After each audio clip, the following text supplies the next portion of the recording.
Yeah, okay. Thank you, Kai. So yeah, just like Kai mentioned in our previous webinar, wait a minute, let me share the screen first.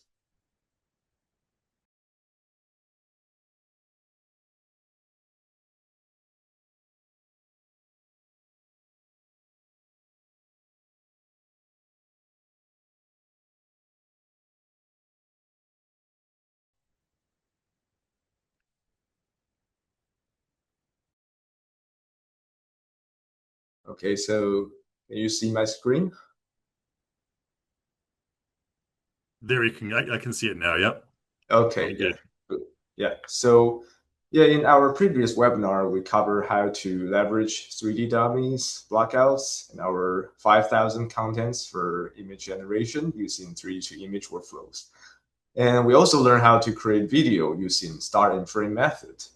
And the results were all very decent. However, today we are diving deep into our 3D to video workflow. So I'll show you how to use 3D environments, dummy characters, and virtual cameras, direct guidance for video AI models. And this gives you the absolute control over character actions, precise camera cuts, and complex framing while keeping your visual style highly flexible. Okay.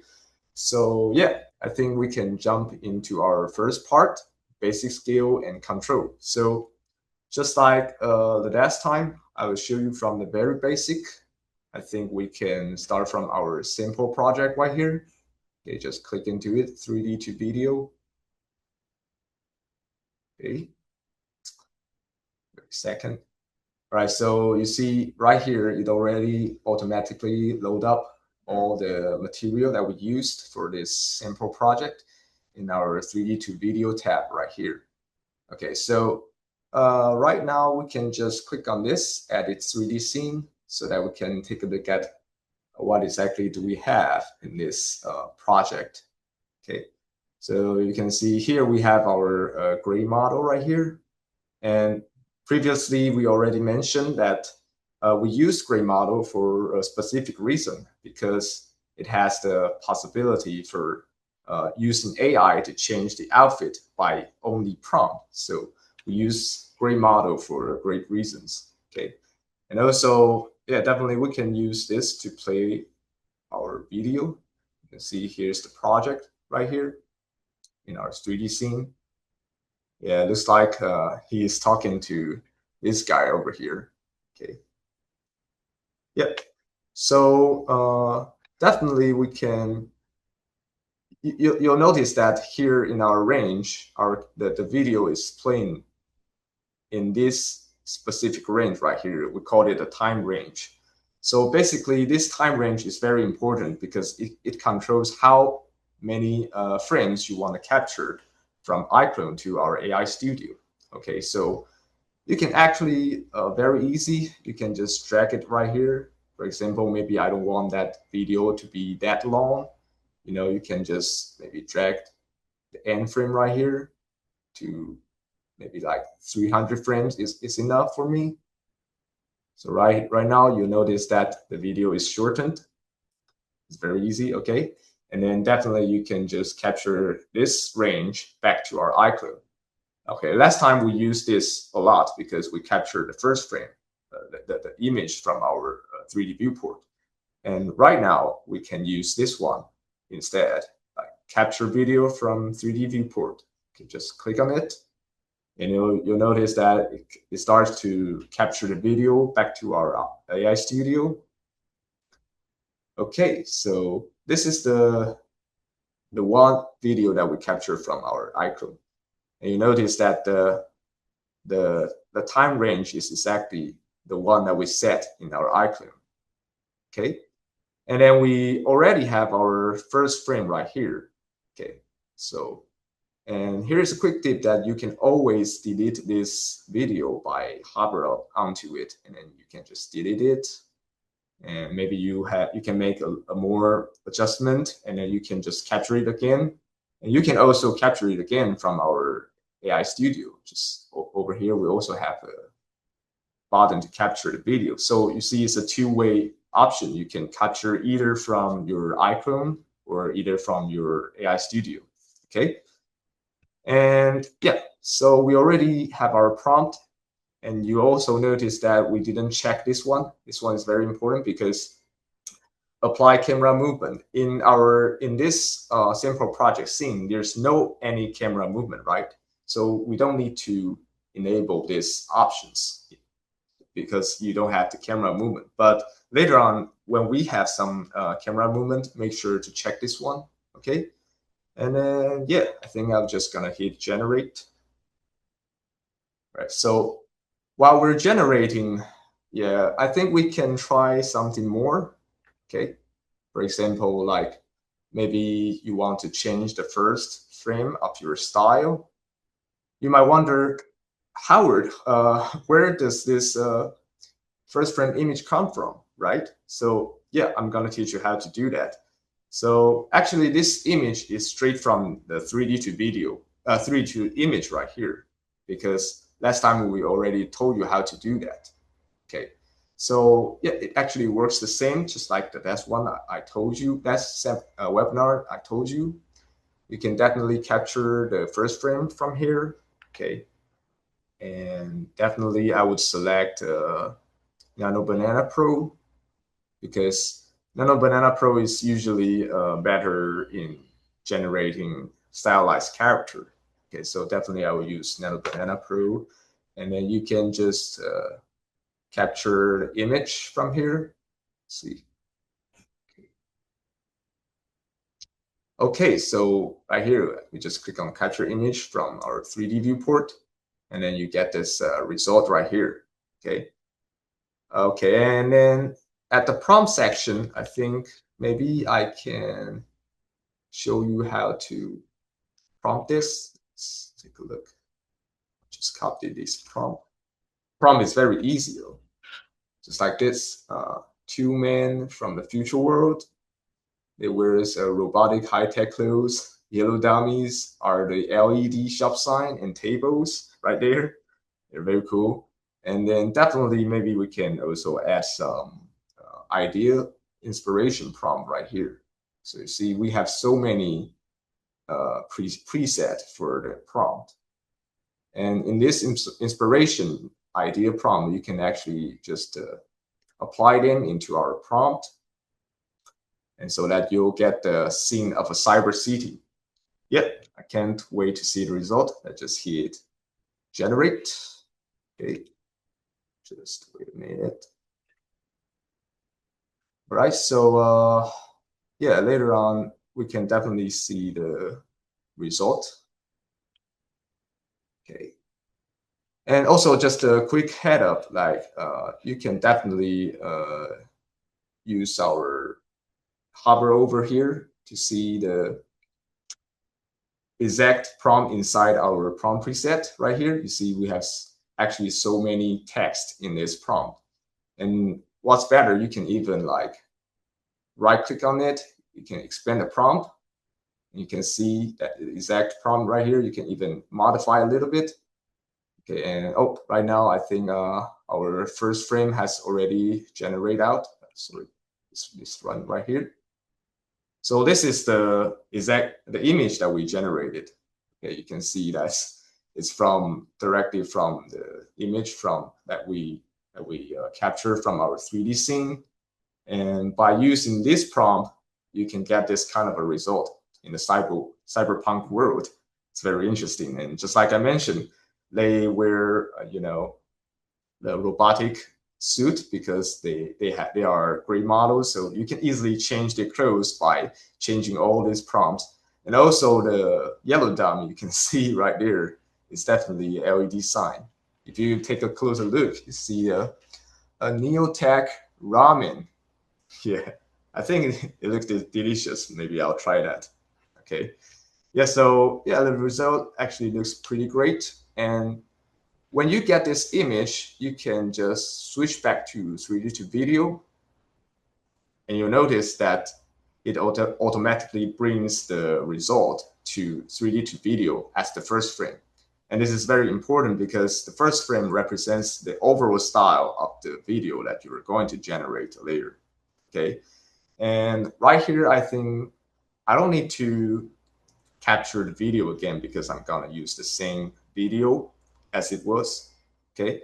And then I'm gonna change the prompt a little bit. Maybe I'll keep this prompt right here, maintain the character animation and facial expression from the capture video. Yeah, just to specifically mention that. But you don't actually really need to prompt that. This just makes sure that the video result is more consistent from the 3D viewport. Okay. And then I think I can add a little description right here. Right here. So they are having a conversation. And specifically, I mentioned the car behind them are moving because you see here's some of the car that we generated from our 3D to me image. Because right here we have flying cars. So we have a car right here. Okay. And I think I want them to move in the background. So I need to specifically mention that in our prompt because in our video, we didn't have that kind of details in our 3D viewport. Okay, so we need to mention that in our prompt. All right, and then I think I can just hit generate again. Okay, now I think I'm gonna share a few tips when it comes to video model selection. Yeah, because you see we have so many video models, all right? And this one, scale unis 3C, scale serves as our default video model. It uses open post for the main control net, and the price is kind of it's totally affordable, and it excels at character motions and animation fidelity. So as long as we're seeing focus on a few main actors' motions and with static camera, it works pretty well. On the other hand, you can take a look that we also have LTX2 and LTX 2.3, okay? And usually they use steps and Kenny as guidance. Yeah, and in this case, maybe I'll use LTX 2.3 as an example. Let me just generate first. Okay, so these two models deals better with physics. I mean, LTX2 and LTX 2.3, they deals better with physics and drives background elements and dynamic environmental motions much better. So in this case, we do have some flying cars at the background, right? So in this case, I believe that LTX 2.3 should work better than scale because usually they are better in understanding how the background elements should work. All right. And yep, I think we can first take a look at this result right here because this is the original results that we generated from the 3D to video sample project. Just play it. Yeah, so you can see the result. It's pretty good. Basically, scale is very good at interpreting those character animations just in our scene. Okay, and okay, so I'm gonna keep on explaining all this model. We also have a model called 2.2 font control right here. It focuses on scenes with camera movements. However, it's not very good at physics, and the overall quality is a bit off. So I don't really use it often, but it's still an option right here, and it's very affordable. So definitely you can try it out. And lastly, I would definitely say that CDENS 2.0 right here just works like a fine wine, right? I mean, it is the solution to all the problems. It costs more, I'm not gonna lie, but it's good at human animation, physics, and all the background environment, just way better than the other models. And sometimes I think maybe using CDENS may even save you more money because you usually have great result with just 1 to 2 try. Compared to other models, maybe you need more try and error to get the satisfying result. Yeah, so later on, I think most of my showcase will be focused more on CDENS, right?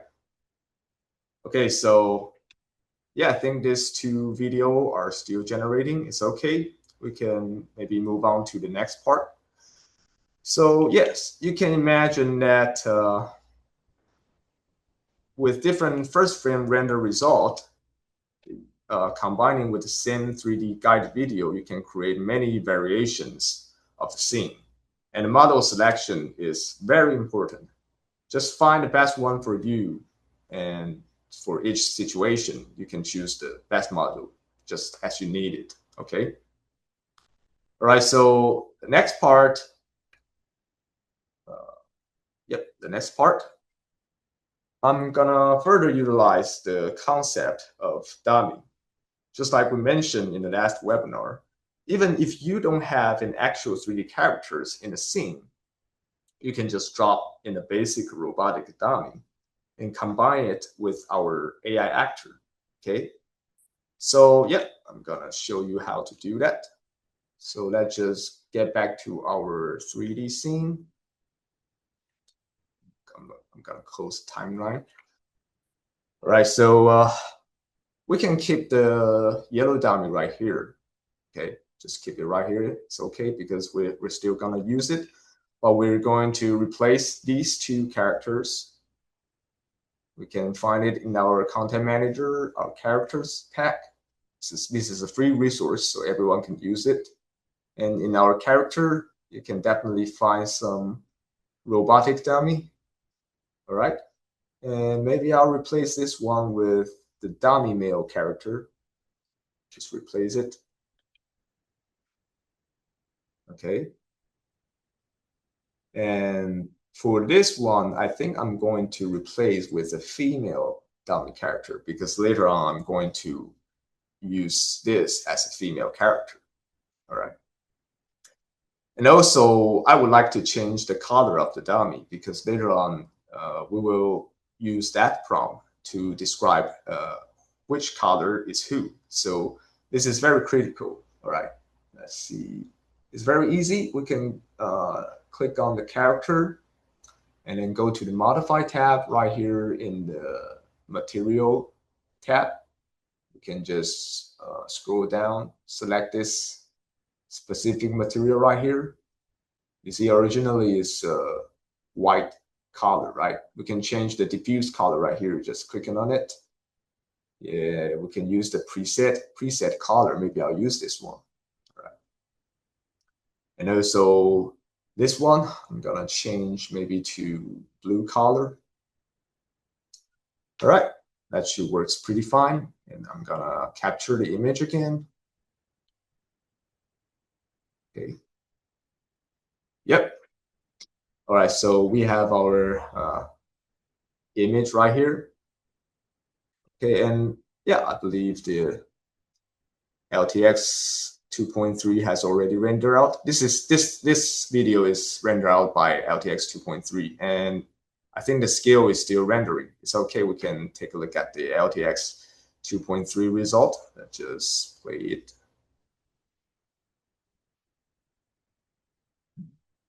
Yeah, I think basically it looks pretty well, right? Let's just take a look again. I think it's pretty good. And can you see the details? Like the rain is raining, and also the cars are moving pretty well. Yeah, overall, I think LTX is very good at the background. You know, it understands how the background, the car, how to move the car, how to make the rain pouring, you know, like this. But later on, maybe we can take a look at how scale render out this scene, okay? And then just get back to our this particularly scenarios right here, okay? So right here, we can actually open up our AI actor panel, all right? We mentioned this, sorry, I'm gonna delete this one. This, oh, wait a minute. We have, I believe we have our scale result right here. Maybe we can take a look at it first. Yep. So you see, I think the scale exceed on its human animation. I mean, the expression is also very good, but you'll notice that the car just doesn't move pretty well there. It just stuck right there, even though I have the prompt specifically mentioned that the car is moving at the background. But for scale, it just doesn't understand that. And also, there's no raining effect. So just like I mentioned, choosing the right models is very important for each scenarios. And in this particular scenario, I think LTX would work better, right? Okay, so yeah, let me get back to this part. So yeah, like I mentioned, we already mentioned this AI actor system in the last webinar. And basically, it makes sure our character stays consistent. And you can even create your own AI actor, right? So yeah, right here, we can just click on this to add our own AI actor. Okay, right here in template library is the AI actor provided by our Reolution. We have so many characters. And your own AI actor will be appeared in the custom. Okay. So yeah, in this case, I'll choose Dragon and Elfie as my main protagonist in the scene. We already used Elfie as a main showcase in my last webinar, if you remember, and I like it a lot. So I'm gonna keep using her. All right, so yeah, you see we have this two-way actor. And actually, I think I can show you their data set right here. This is the two-way actor that I've created. And I can just rework, click on the rework here so that you can see what's the data set for these two characters. Right, so basically right here is AI actor creator, and this is the Elfie that I created. Basically, it is consists of front view and different angles of the characters, also different emotions, also with the body, different angles. Okay, the same goes for Dragon. You can just rework it as well. Okay, wait a second. Yep, so you can see that here's the Dragon, and this is the data set for the Dragon. Also different angle, all right, different motion, different body angle. He even have a tails, right? Very cool. So yeah, basically that's these data set make sure that the character you used in your AI actor and in your 3D viewport scene will stay consistent, all right? So we can back to our 3D image right here. We use these two characters as our AI actor. And then here's a very important part. We need to assign our actors. Just open that up. This is very important because we need to tell AI that which dummy character is who, all right? So we can definitely just drag it to fit the head. And you'll notice that this is actor 2, right? Actor 2 should be Dragon right here. So we need to specifically tell the AI. Also, this is and when I click on this, this will become actor 1, and this will become actor 2, Elfie. So this is Dragon, this is Elfie. That's what I'm going to do. All right, and then we can hit apply. So this is the assign actors image right there. All right. And lastly, we can just change the prompt. Already have the prompt right here. Show you. Right here, I also mentioned it again that the blue dummy character is Dragon, and the purple dummy character is Elfie. And they are in a Chinese traditional market.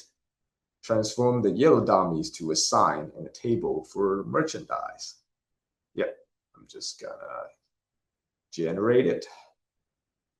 Wait for the result. Yeah, so later on, I think we can definitely render it again with our 3D to viewport, 3D to video, right? So, yep. Hold on. Let's see. So let's just jump into our 3D to video right here. And definitely we can edit our 3D scene again. Let's go back to our 3D scene. because in this particularly, yeah, I think the time range, I want the time range to be longer right here, because you see in the original time range, I've actually shortened it a little bit. And right now I want to make it longer. So basically it all works the same. You can just open up the timeline and then change the time range. And instead of dragging this one, you can actually use some other method. For example, I want to be the total frame to be like 410. I can just set the time, the header right here, and you can click on this one, set end frame. It will automatically snaps to this point. All right, so this will be the exact video range that we want to capture. All right, so let's play back a little bit. Yeah, you can just imagine that dragon is talking to Alfie right here. Yeah, okay. So, right. And after doing this, we can just capture the video again right here. Okay. Oh, yeah, we have our image render out. So yeah, this is the image that we render from our 3D to video. You can see the quality is very good, very, very great. You see, we have our Alfie right here. Yeah, and we also have our dragon right here. Looks like a cunning merchant, right? Yeah. And also the yellow dummy, you can see we have all the tables and the shop sign. And they are definitely in the Chinese traditional market. Very cool. All right. And then, okay, back to our 3D to video. We already have our image that's automatically bring to the first frame, and the video that we just captured from our iClone. All right. And again, I think we need to, yeah, we need to add some AI actor right here. Okay, so we can just also use, remember to use CDENS 2.0, because only CDENS 2.0 have the ability to add the AI actor. All right. Right here, I'm going to add AI actor. Also, these two characters. Okay, just gonna select it. Yep. And yeah, I'm gonna uncheck the apply camera movement, because just like I mentioned, you don't have any camera movement in your viewport, so you don't need that. Just remember to uncheck it. And I'm gonna change the prompt a bit. Let's see. Something like this. So the prompt is also very easy, just like dragon is talking to Alfie. Okay. Please take a look, madam. I have the best merchandise here. You're gonna regret it if you miss it. All right. And I also mentioned that the crowd at the background is wandering and moving around in the market. Okay, we can just hit generate to see the result. Okay, so while generating, I think we can back to our 3D scene. Second. Okay, go back to our 3D scene, just add a 3D scene. Because I want to show you some other example, maybe we can new a project, just new a project, don't save this. Okay, and then second, yeah, I'm gonna maybe load it a dummy character. I think I'm gonna still use this dummy female character, right, in the scene. Okay, so basically I want to tell a story, in my imagination, I think Alfie just bought a jade necklace from Dragon, and she take a look at it in her room, right? So we need to find some motion that's suitable for that specific scenario. And definitely we can find that in our smart search. We have the 5,000 contents that we mentioned before in our webinar. And definitely you can find the motion in our animation category right here. You can click on this item. Okay, so we have so many motion right here. So in the last webinar, we focus on poses because we make image. But in this webinar, we can just straightly apply the animation for the character because we need to capture the video, right? Okay, so maybe just like I mentioned, I want Alfie to examine the jade necklace that she just bought in the market. So maybe I think I'll use this one, a viewing mirror. All right, we just drag it to our character. Okay. And yeah, let's see. We can definitely play it first. You can see the animation result. Looks pretty good. Right. And right now we're going to adjust the time because you need to adjust the time range that you want to render out. So let's just click on our timeline. And maybe I think 80. Maybe I think I'll start from the 80 frames right here. Just set it as start frame. And I'll go all the way maybe to something like 500 maybe. Just gonna set it as end frame. So this is start frame, this is end frame. And one thing worth mentioning is that our video capture only support up to 10 seconds for one video. And this project is 60 FPS, so this is definitely in the range of 10 seconds. Okay, just be careful of choosing your range. Just make sure it's not exceed 10 seconds, or else it will automatically crop your video. Okay, right, and then I think maybe we can change our camera view. Take a look. We can just use our camera tool, quickly adjust our camera view, zoom it a little bit closer maybe. Yeah, something like this works perfect. Yes, maybe like this one. She's looking at the mirror, and then yeah, I think this camera angle looks great. Okay, and right now I want to show you a few tips. It's very easy. You can even adjust the character animation. All right, just click on the dummy character, go to modify. All right, right here in our animation tab, we can actually use the add emotion layer. Let's open that up. Okay, so basically this can help you, to adjust the motions based on the layer. So, and we call this dots controller. Just like human bones, you can just definitely adjust them to fit your own need. For example, maybe I want to adjust the head. I can just click on this head controller right here, or you can even click on here, and then you can just press E as a rotation, all right, and you can just drag it along the axis, all right, something like this. Yeah, change a little bit of the angle.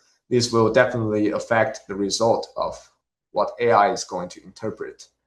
Okay, and you'll notice that when I adjusting the motion, it will automatically have the keys right here.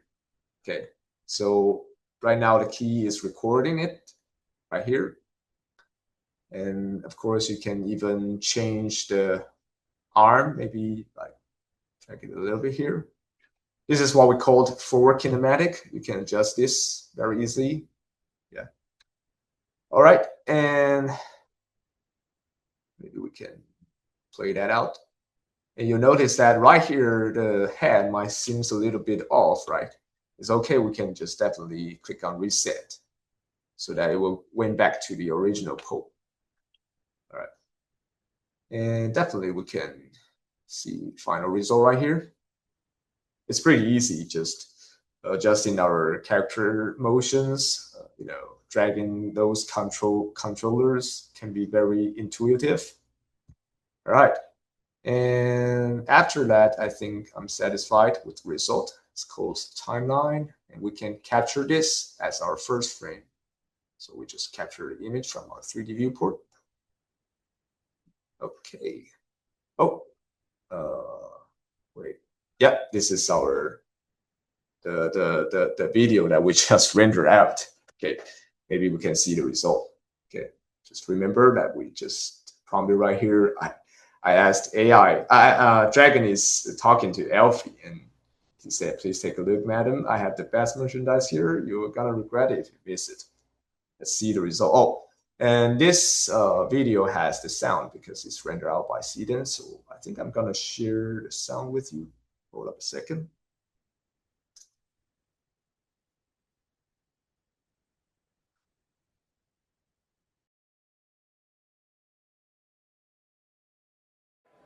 Please take a look, madam. I have the best merchandise here. You're gonna regret it if you miss it.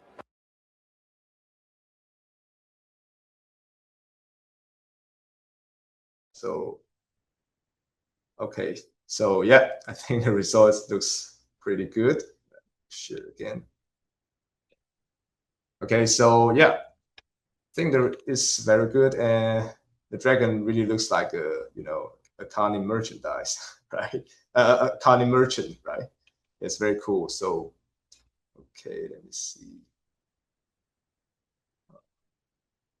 Yep. So yeah, I'm gonna further teach you how to render out the other scene right here.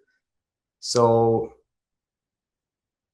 we have already captured image right here, and also we're going to change a little bit right here because we don't have the dragon in our scene. Because right here in our story, we want Elfie to take a look at her new necklace, right? So we don't need dragon right here, just delete it. Okay, yeah. Let me also change the prompt, something like this. Elfie is in her traditional wardrobe room. She wears a necklace, use the dummy character as her reference pose. Oh, yeah, and also we need to remember to assign the actors because you need to tell AI that this actor is Elfie. All right.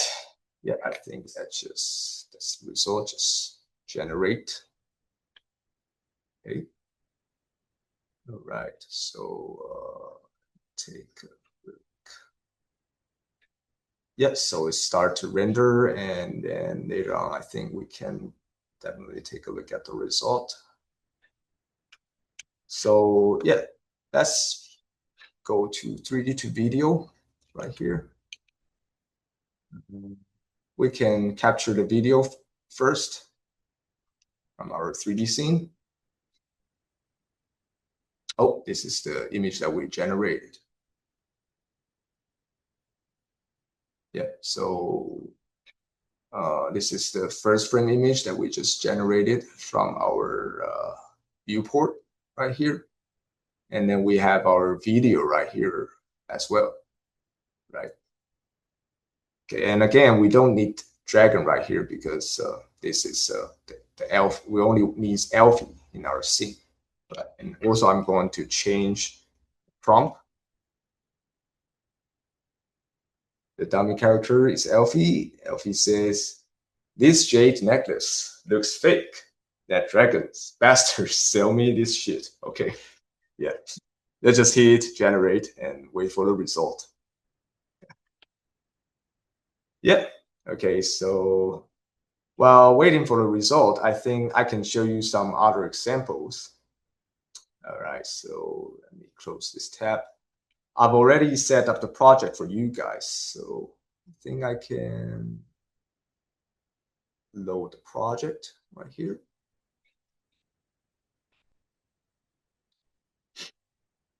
Okay, so this is the project that I'm going to show you, right? I've already had this dummy set in the scene, and basically it all works the same, all right?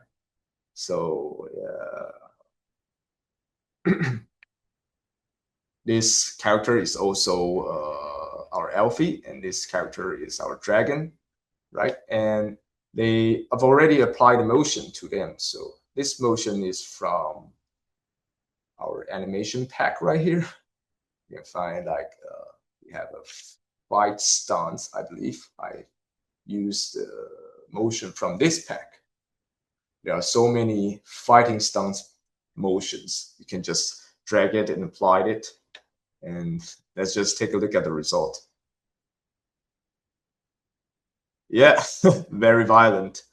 So you can see that, Elfie, in my point of view, I think the story goes on because Elfie is angry about her necklace, right? She finds Dragon in the woods and she starts a fight with him. And then you can imagine that Elfie just kick Dragon and he just fall down on the ground. And the imagination can definitely achieved by AI render. And I've already rendered it out as well. So you can just click on, let me find it, because I've already have the result for you guys. Here, this is the image that I've already rendered. We can just rework right here so that you can see. All right, so you can see here's the image, the first frame image that we captured. And then we have the dominant character that's render out this scene and near in the wood, right? And also we have our video render out right here. Okay, we can also rework it. So this is the first frame, and this is the video that we've seen from the project. Okay, and also don't use apply camera movement. And we have our AI actor right here, right? And then here's the prop. The purple diamond character is Elfie. The blue diamond character is Dragon. They are fighting in the woods. I also specifically mentioned that one tree fall down as they fight. So yeah, we can take a look at the result. I'll share the audio with you again in a minute.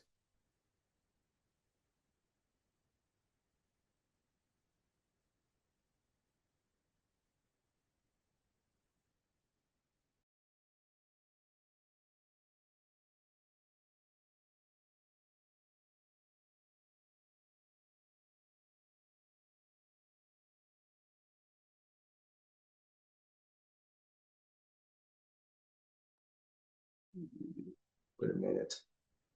I'm not sure.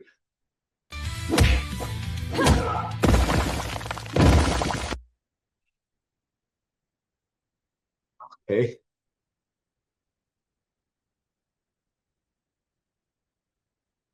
Okay, so can you see the screen, right?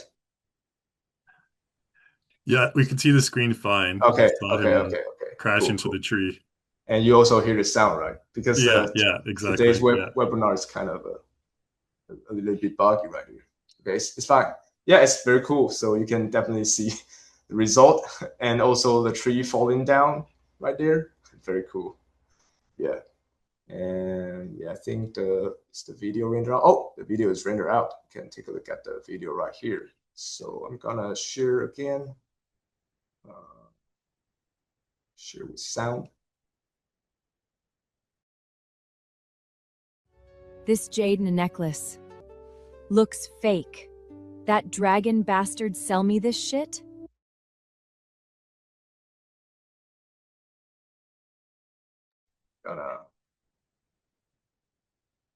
Okay, so yeah, you can definitely see the result right here. It's very cool. And also with the jade necklace on her neck, right? And the dialogue is also correct. It's very cool. Yeah, so you can imagine that by doing this, you can definitely have a lot of storytelling, right? You can just create a scene that Elfie bought a necklace from the market, and then she take a look at in her own room, and then finally she is decided to revenge for the necklace, and then she go finds the dragon in the woods and then try to fight him off. It's very cool. All right, so now I think you all know the basic, and start from a simple project, use different first frame for a different result, and then change to dynamic character, set up different animations for guidance, and utilize the AI actor. You can already use these techniques to create many videos you want, and it's totally controllable. And that's the charisma of 3D world. And next, we're going to focus on how to take full advantage of iClone camera tools. If you've ever tried using text prompt for camera movements like cinematic dolly zoom or whip-in, AI can easily lose the plot. And text prompt frequently misinterpret spatial relationship, And that's exactly where 3D camera guidance changes the game. Camera works is critical for storytelling. If you're a creator, especially a previous artist, you know how much a dynamic camera move or multi-shot sequence impacts narrative's tension. So yeah, without further ado, I think let's just dive right in. And first, I think I'm gonna load another project. Let me see here. Yeah, I'm gonna load this project. Yeah, it's a big project. Okay, so here, Camilla is in a room full of furniture, right? And right here, we actually have some content. Right here, I can show you in our stage camera. Okay, right here, we can take a look at the camera here. We do have something we call a real camera. We have so many real camera right here. All right, so this camera are totally free for everyone. You can just use it, all right? And those are some common camera techniques in Hollywood filming, right? So you can just apply it very easy. And then maybe I'll choose this one, dolly in. Just double click it. And you'll notice that it already changed to the dolly in camera, all right? And then we can just play the result. See, this is dolly in, a very commonly used camera. And also maybe we can change to, see, spiral out maybe. Spiral out. We can take a look at the result. Spiral out with the camera rotating. And you'll see here, we also have the camera gizmo right here. Later on, I'll show you how to turn it off. Okay, and maybe we can also apply the trocklet, maybe. This is also a very commonly used camera. Yeah, very cool. And the last one, maybe I'll choose like orbital right, maybe. Just preview the result right here. Okay, so one thing worth mentioning is that you'll notice that the camera is focusing on the object in the center of a 3D world. So right here, our Camilla is at the position of 0, 0, 0. So it works pretty fine, all right? And the best part is all the preset will be loaded as a camera in a scene. So you notice that we already have our camera in our scene. In the scene manager, you can see all the camera that we use just loaded right into the scene. And also in our drop-down menu, right? You can also take a look at this.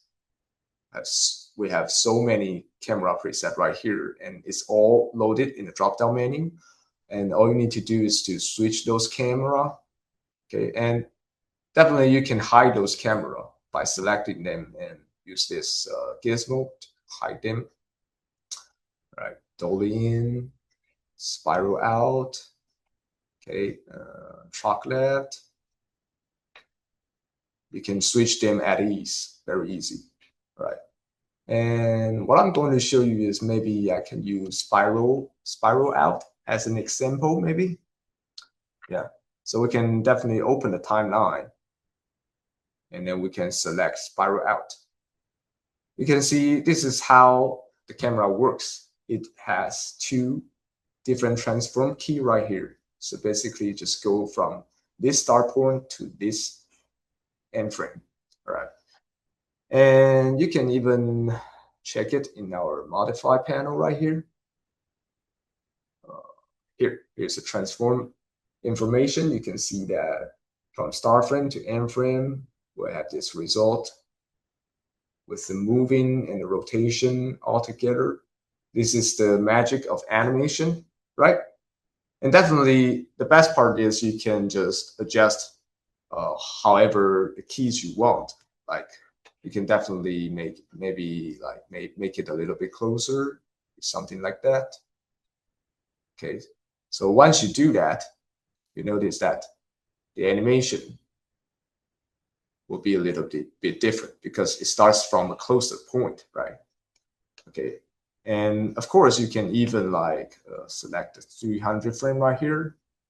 You can drag this transform keyframe as you want.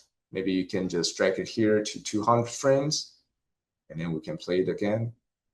So you see the animation works much quicker because the range is shortened. So the animation will be much faster, right?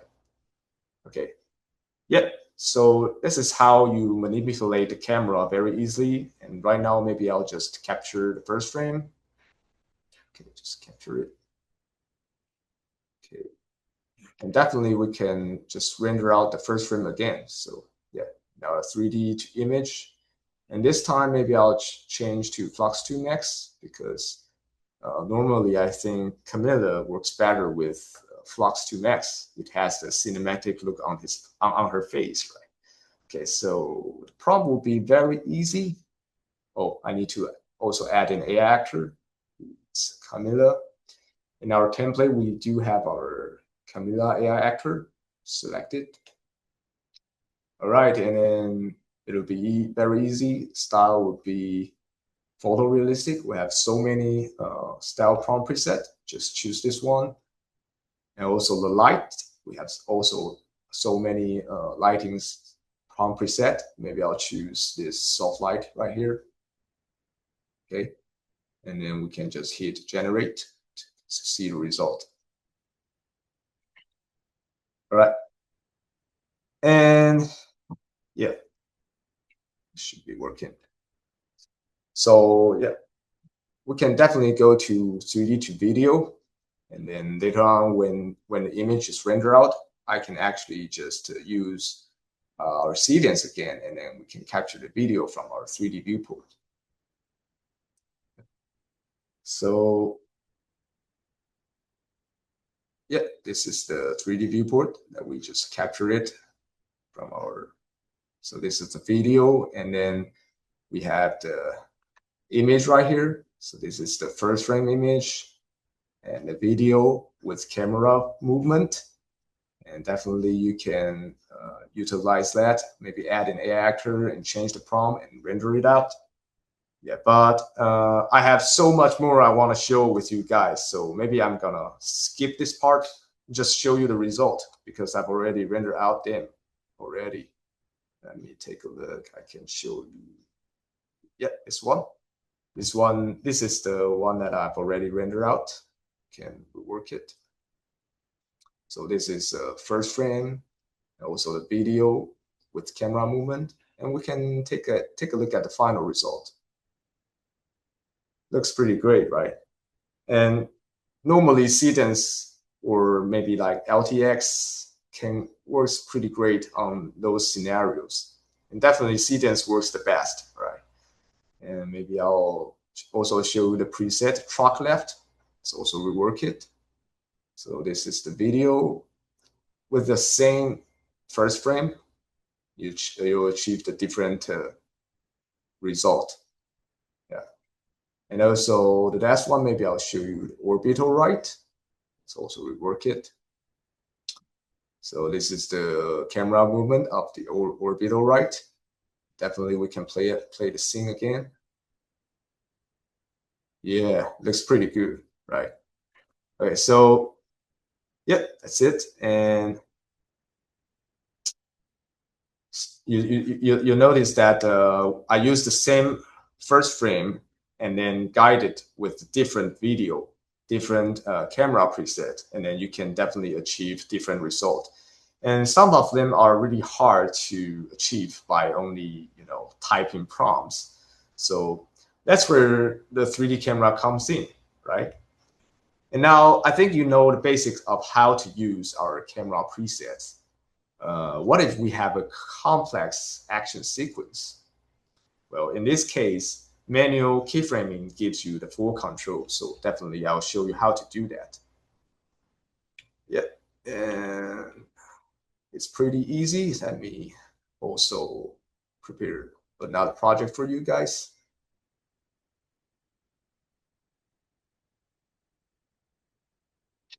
Okay, just wait a second. Yep, so this is the project that I've already set up. All right, and their fighting animation are also from the fight stance pack that I showed you earlier, right? Let's just play that. Okay. And you'll notice that the fighting animation looks pretty good. However, there's no camera movement. All right, so the result looks pretty boring. And camera plays an important role to tell the dynamic movement of the story, right? So this time, instead of using preset camera, we can create our own camera, right? It's very easy. You just need to, right here, create. We have a drop-down menu, camera, and we create a linear camera. All right, so you see that our camera is already in the scene, and our drop-down menu is now at the camera. Right, so now you can definitely manipulate your camera as you want, right? And maybe we can press Control G to toggle our grid. Wait a second, Control G. Yeah, so that it's much more clearer, right? And we can select camera, open up the timeline. Yeah. So now we're going to set up a few keys for this scene. I'm gonna keep the 0 frame as it was, right? And maybe I'll start to adjust the keyframe, maybe in 57 frames. Zoom in a little bit. You notice once I control the camera, it will automatically have the keys right here. So it will record what I'm doing, right? Maybe rotate a little bit the scene, a little bit closer. Yeah, something like that. Yeah, because I want to focus on how they're fighting, right? Yeah, that looks perfect. And then going on maybe to something like here, I think it should works great. Let's just rotate the camera again and zoom out a little bit. Something like that. Yep. Okay. That looks great. Also, maybe right here. This is very interesting. Somewhere like here. Yep. I want to focus on the feet. So I'm gonna move up the scene a little bit. Maybe change a little bit camera view. Okay. Yeah, something like that. Maybe a little bit upper right here. Yep. Yeah, something like that. Looks pretty good. And going down to here, gonna adjust the camera so that I can see both of the character. Something like that. Interesting. Yeah, she works pretty good. Maybe a little bit off right here. All right. And then once he get up, I want to make sure that it's fully covered. So I'm gonna have to adjust the camera again right here. Screw it out a little bit. No. make it a bit. Yep, that should look great. Both characters right there. Just a little bit. Okay. Okay, so I believe that's all. So now we have 1, 2, 3, 4, 5, 6. We have 6 keys in the scene. Let's just play the result first. Right? I think that looks definitely better, right? Okay, so it's very easy. Just, setting up all these keys. Just change the camera as you want, right? And then, yep, we can definitely capture our first frame right here. Again, capture it. All right, and then you can definitely render your first frame image. But again, I want to save you guys some time, so I've already rendered out the first frame image. Take a look. It's right here. So we can rework it. So I can show you what I prompt. So basically, I just captured the first frame, and then I use the AI actor, Brian and Jurgen, as our AI actor. And the prompt is also very easy. Basically, I just use them, and I use the Cyber City prompt. Prompt preset is very useful. I just use them, and I also use the style. This bold anime style. Yeah, I like this style very much, and you'll get this result in the end. Okay, so yeah, now I think we can switch to 3D to video. Okay, and then we just drag this as our first frame. Okay, so right now I'm going to capture the video from our 3D viewport. Okay. All right. Okay, so yeah, also copy the prompt. The prompt should be very easy. Right? They are fighting in the ring. That's all. All right. And also remember, right now we need to apply the camera movement. All right, it's very critical because we do have a camera movement right now. So remember to enable this option, and then we can hit generate. Okay, now here's the interesting part. You might think using the actual character would give you the best result, right? But in my experience, it's often the opposite. The reason is that in CDENS 2.0, a dummy character gives the AI much more freedom to generate natural movement, clothing and hair physics, muscle tension, and overall body dynamics, especially in action-heavy scenes like fighting. It also helps prevent the character from looking overly CG. So I would recommend to use the real character only when generating the first frame image. After that, if you're using CDENS, replace the real character with the dummy character. Will works better. So right now I'm going to show you how to do that. It's very easy. I'm going to add this 3D scene again. Okay. I would definitely recommend you to replace these two characters to our dummy character. Okay, so going back to the free resource in our characters. Yeah, I'm gonna choose the male dummy character right here. Just gonna replace it. Replace it. All right, and you can take a look at the result.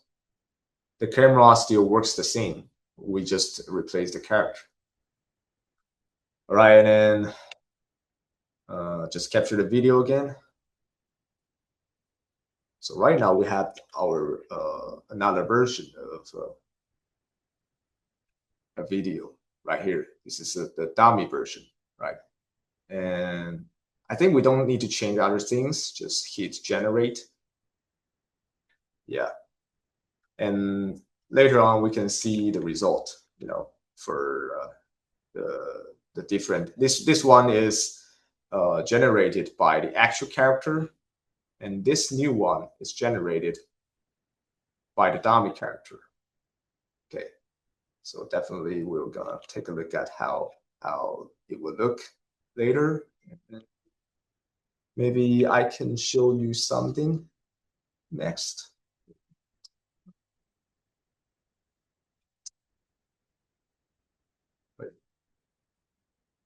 Okay, let me see. Yeah, it's going to, I think it's going to take some time to render. So in the meantime, now you know how to manipulate the camera. And I think we can move on to our final lesson. So far, we've been setting keyframes for a single continuous shot, right? But with a 3D scene, we can go a step further. We can create multiple shots, with different camera angles. And camera cuts are an essential part of storytelling. They help control the pacing, build emotion, and shape the overall feel of the video. So let's take a look at how we can create a multi-shot sequence, right? And let me see, we can actually just see, we can use the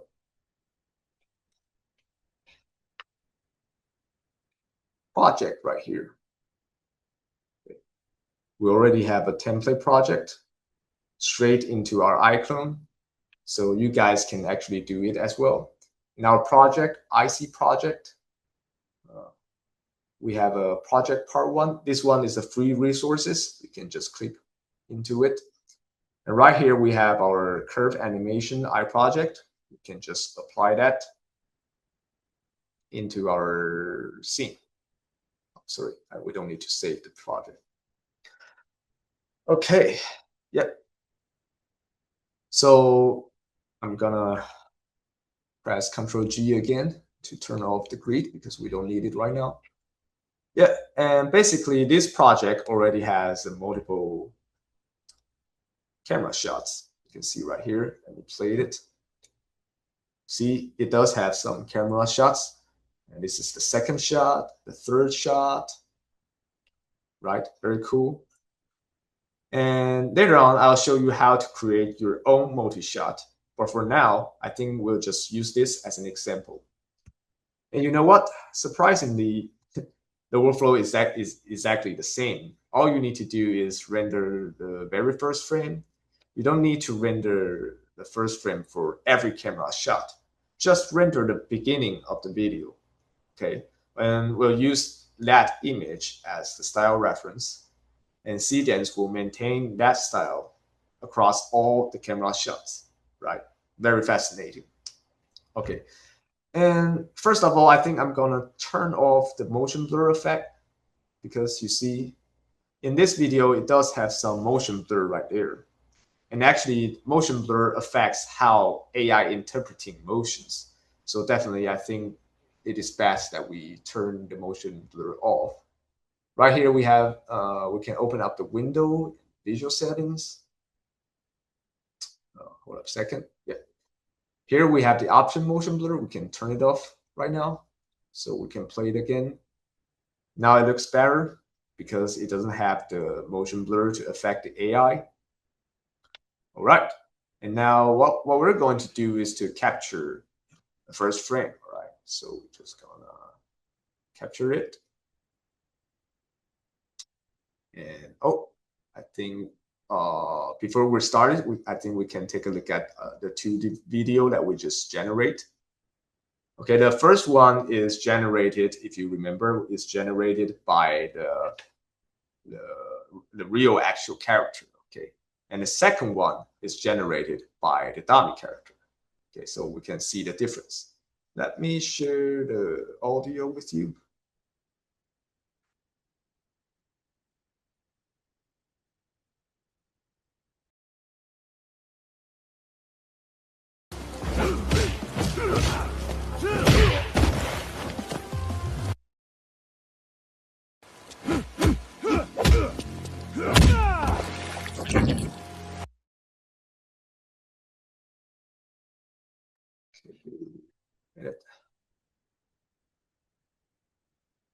So yeah, you can definitely tell the differences, right?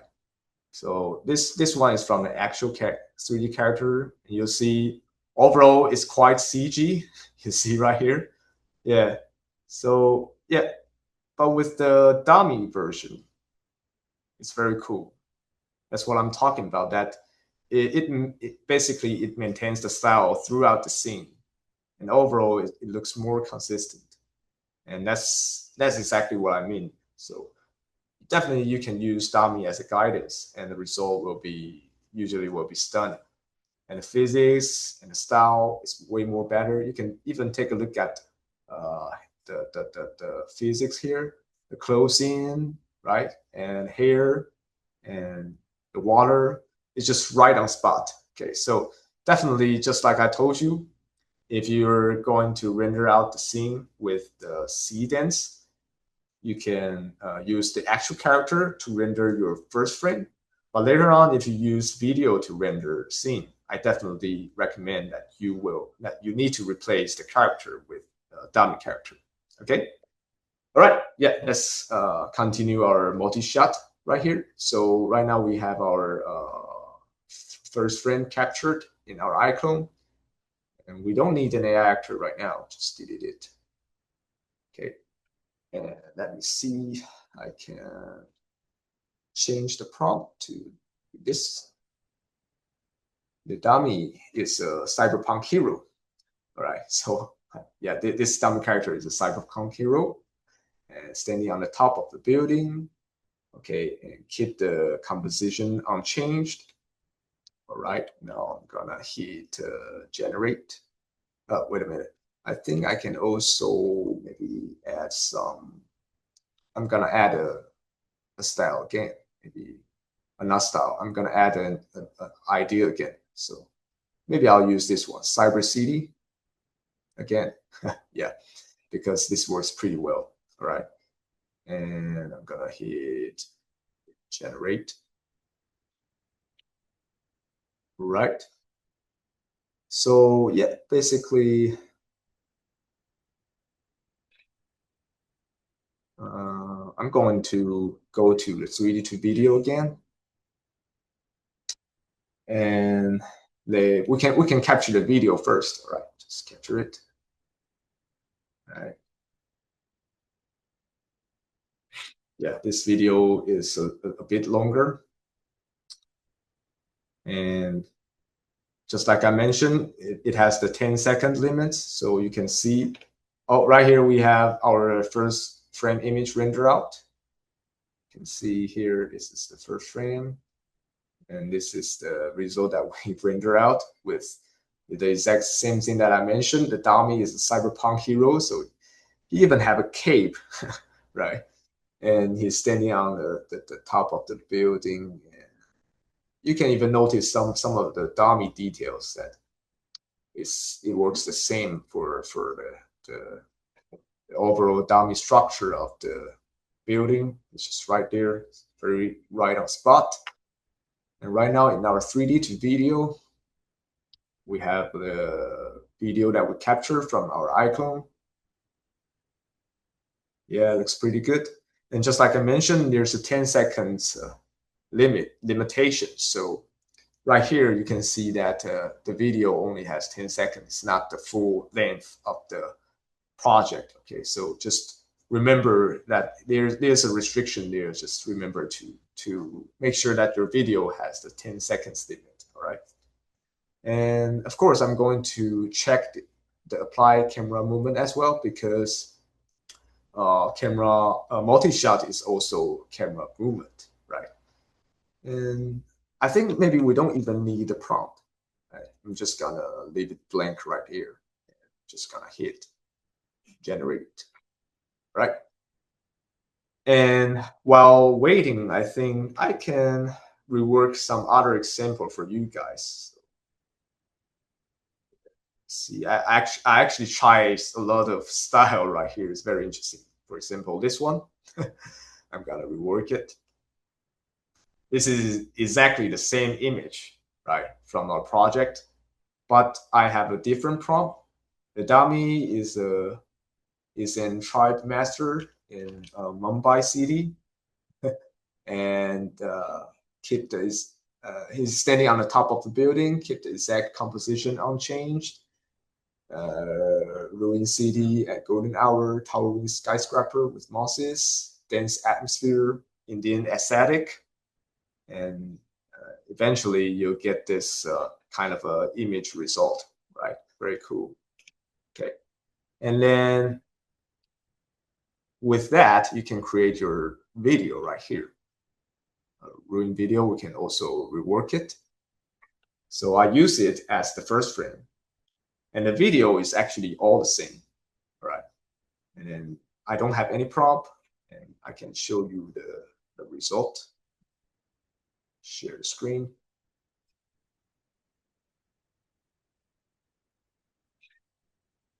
Oh, sorry, I need to share the audio with you guys.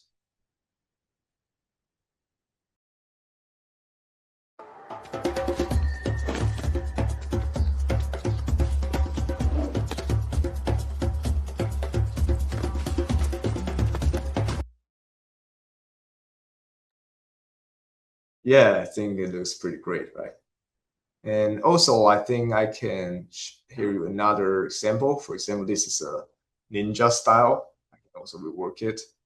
The same image, and the prompt is the dummy is a ninja standing on the top of iClone castle. Keep the exact composition unchanged. Japanese ancient city at morning. Towering temple, shogun aesthetic. I even used the style high quality CG to create this kind of a game-like style. Okay, and then I just use it as the first frame. So we're gonna rework this video. First frame, same video, right? And then you can get this final result. Let me also share again with the audio.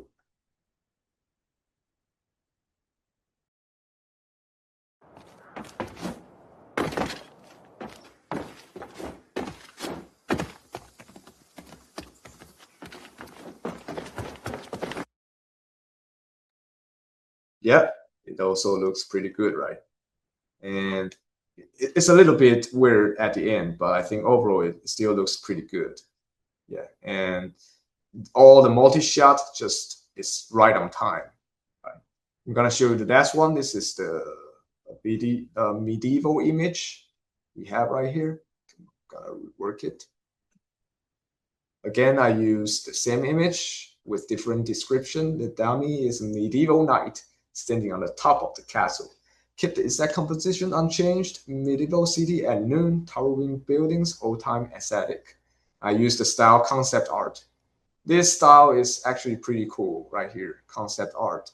It's a style of kind of look like our arcane style, right? And I just use this to generate the video again. Let's rework this video. So we have the first frame and a video, same video. And then we get this, eventually we get this video. So I'm gonna share it with you.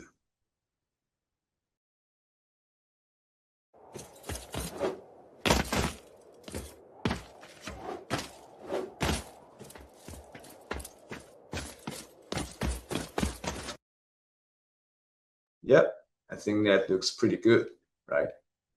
Okay, so let me see. Is this render out? Oh, it's still rendering.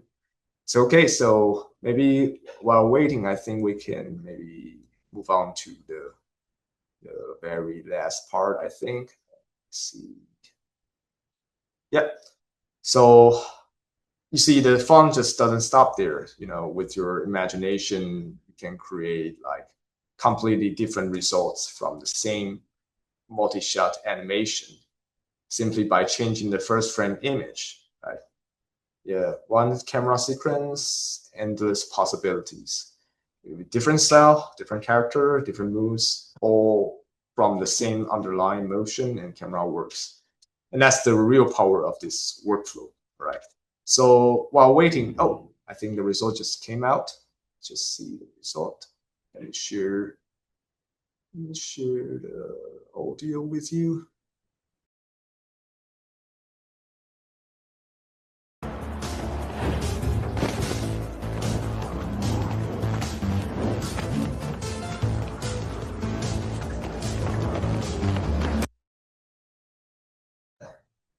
Yeah, I think it definitely looks very cool, right? Yeah, and fantastic. And I'm really looking forward to see what you guys can create. And now let me just show you how to create your own multi-shot camera. Okay, it's pretty simple. Just gonna show you that. It's the final part of our webinar. Imagine if you're a storyboard artist, you already have some sketch of a few cuts. Maybe I can show you that. Wait a minute. For example, maybe you have this kind of a storyboard, right? This is the first cut, right? A man walk closer to a woman in a cafe scene, and then here's the second cut of your storyboard, and the man start talking to the woman, right? And then this is the last shot. Maybe the woman is replying to the man. So just imagine that you're a storyboard artist, and you have this kind of a materials right there, and AI can definitely help you to further develop this shot. All right, so I got a project right here, so that I can show you. See, multi-cut. Save it. Yep, this is the project that we prepared for you, and which Kevin and Camila are already in the scene. And my next step is to recreate the camera shot so it matches the original sketch as closely as possible. All right. So yeah, it all works the same. Just create right here again to create a linear camera. So our camera is right here. Select it, go to our timeline. So at the very beginning, I want to make sure that it looks the same as it was. So as the storyboard. So I'm gonna drag the storyboard right here and try to match the storyboard as closer as possible. I can change the view a bit right here, change it a bit closer. Yeah, a bit closer. I think that should do it. Maybe something like that. Okay. Is that close? Yeah, I think that should work. So this is the first cut. And then maybe in the first cut, we'll have some camera movement as well. So right here in 120 frames, I'm gonna change the camera a bit, a little bit closer, right? Something like that. Yeah, that looks great.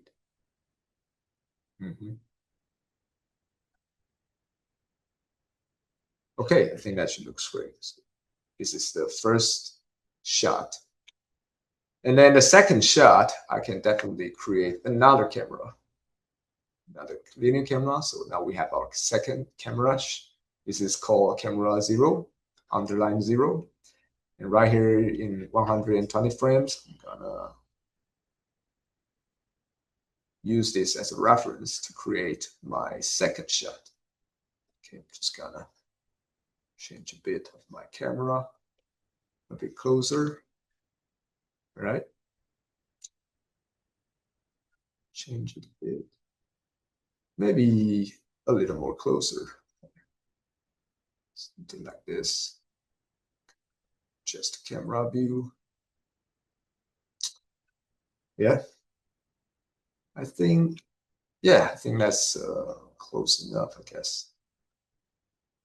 Something like that. Yeah, that should work it. And then this is the second camera shot. And then we're gonna leave some empty right here because there's some maybe there's some dialogue going on right there. So I'm gonna leave it right here, and maybe I'll go to maybe 210 frames right here. I'm gonna create the last camera, linear camera. This one, camera underline 1.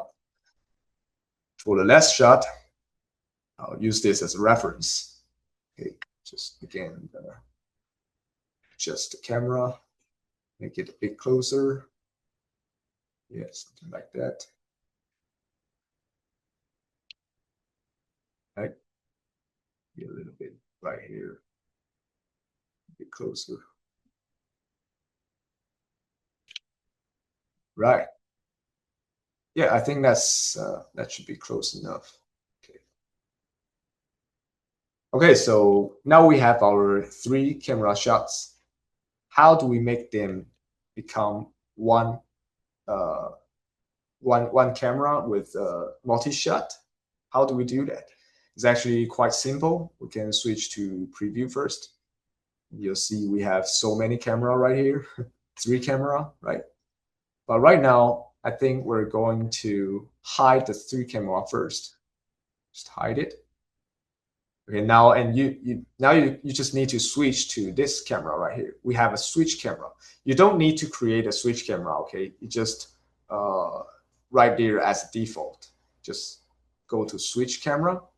And by default, switch camera is as the same as preview camera. And now I'll show you how to do that to change the switch camera. Right here in our project, you don't need to select anything. Don't select anything. Just go to our timeline. In our project, we have a switcher right here. You see? If you didn't see a switcher right here, just because maybe you didn't turn it on, you can just go right here. Here's a drop-down menu. You can turn that on, switcher. Okay, and this switcher is very important because you need to right-click on the timeline right here, and you notice here is a camera list, and you select camera. Right, so this will be served as our first shot. Okay, this is the first shot, and then go to this frame. I'm gonna set up second camera shot right here. Camera list again. So this is the second camera. All right. See, it'll automatically change the camera view. And then finally go to somewhere like here. Gonna switch to the final one.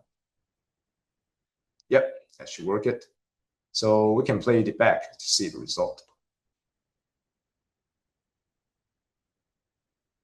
All right, that's it. We have our 3 consecutive shot right there. And again, the reason for using the gray model is all the same because it gives the possibility to change clothes or even change the dialogues of the character is talking. So you can see that actually their mouths are not moving, but I can use prompt to drive their mouths moving with the accurate lip syncing. All right, so this is the reason that we use the gray model to achieve that kind of a result. Right. So we're going back to AI Studio, right? And of course, we're going to capture the image first. But again, we don't have that much of a time, so I've already rendered out the image for you guys right here. This is the image that we rendered. Okay, so I'm just gonna work it. All right, so this is the image we rendered out. Just like the scene that we set it up for. And then you can see that here's the prompt. The prompt is actually quite interesting, right? You use the Camilla and Kevin and Camilla as your AI actor. And down here is basically just describe the overall style. It will be an old cinema style. So they are in a kind of an old restaurant right there. Yeah, it's old fashioned settings. Is a vintage American dinner, right? And here is what it describes how they are reacting to each other. The expression on the face, something like that. Okay, and then you hit generate, and then you get this kind of a result. Right. So what I'm going to show you now is you can use this image, drag it to your first frame right here in your 3D to video, and I'm going to capture the video from the 3D viewport that we just previously set up for. Okay, so we're just gonna wait for a second. All right. And definitely later on, we can add our AI actor. Maybe we need to change the prompt. And I'll explain how it works, right? Just wait for a second. Okay, there you are. This is the video that we set it up, right? 3 different shots.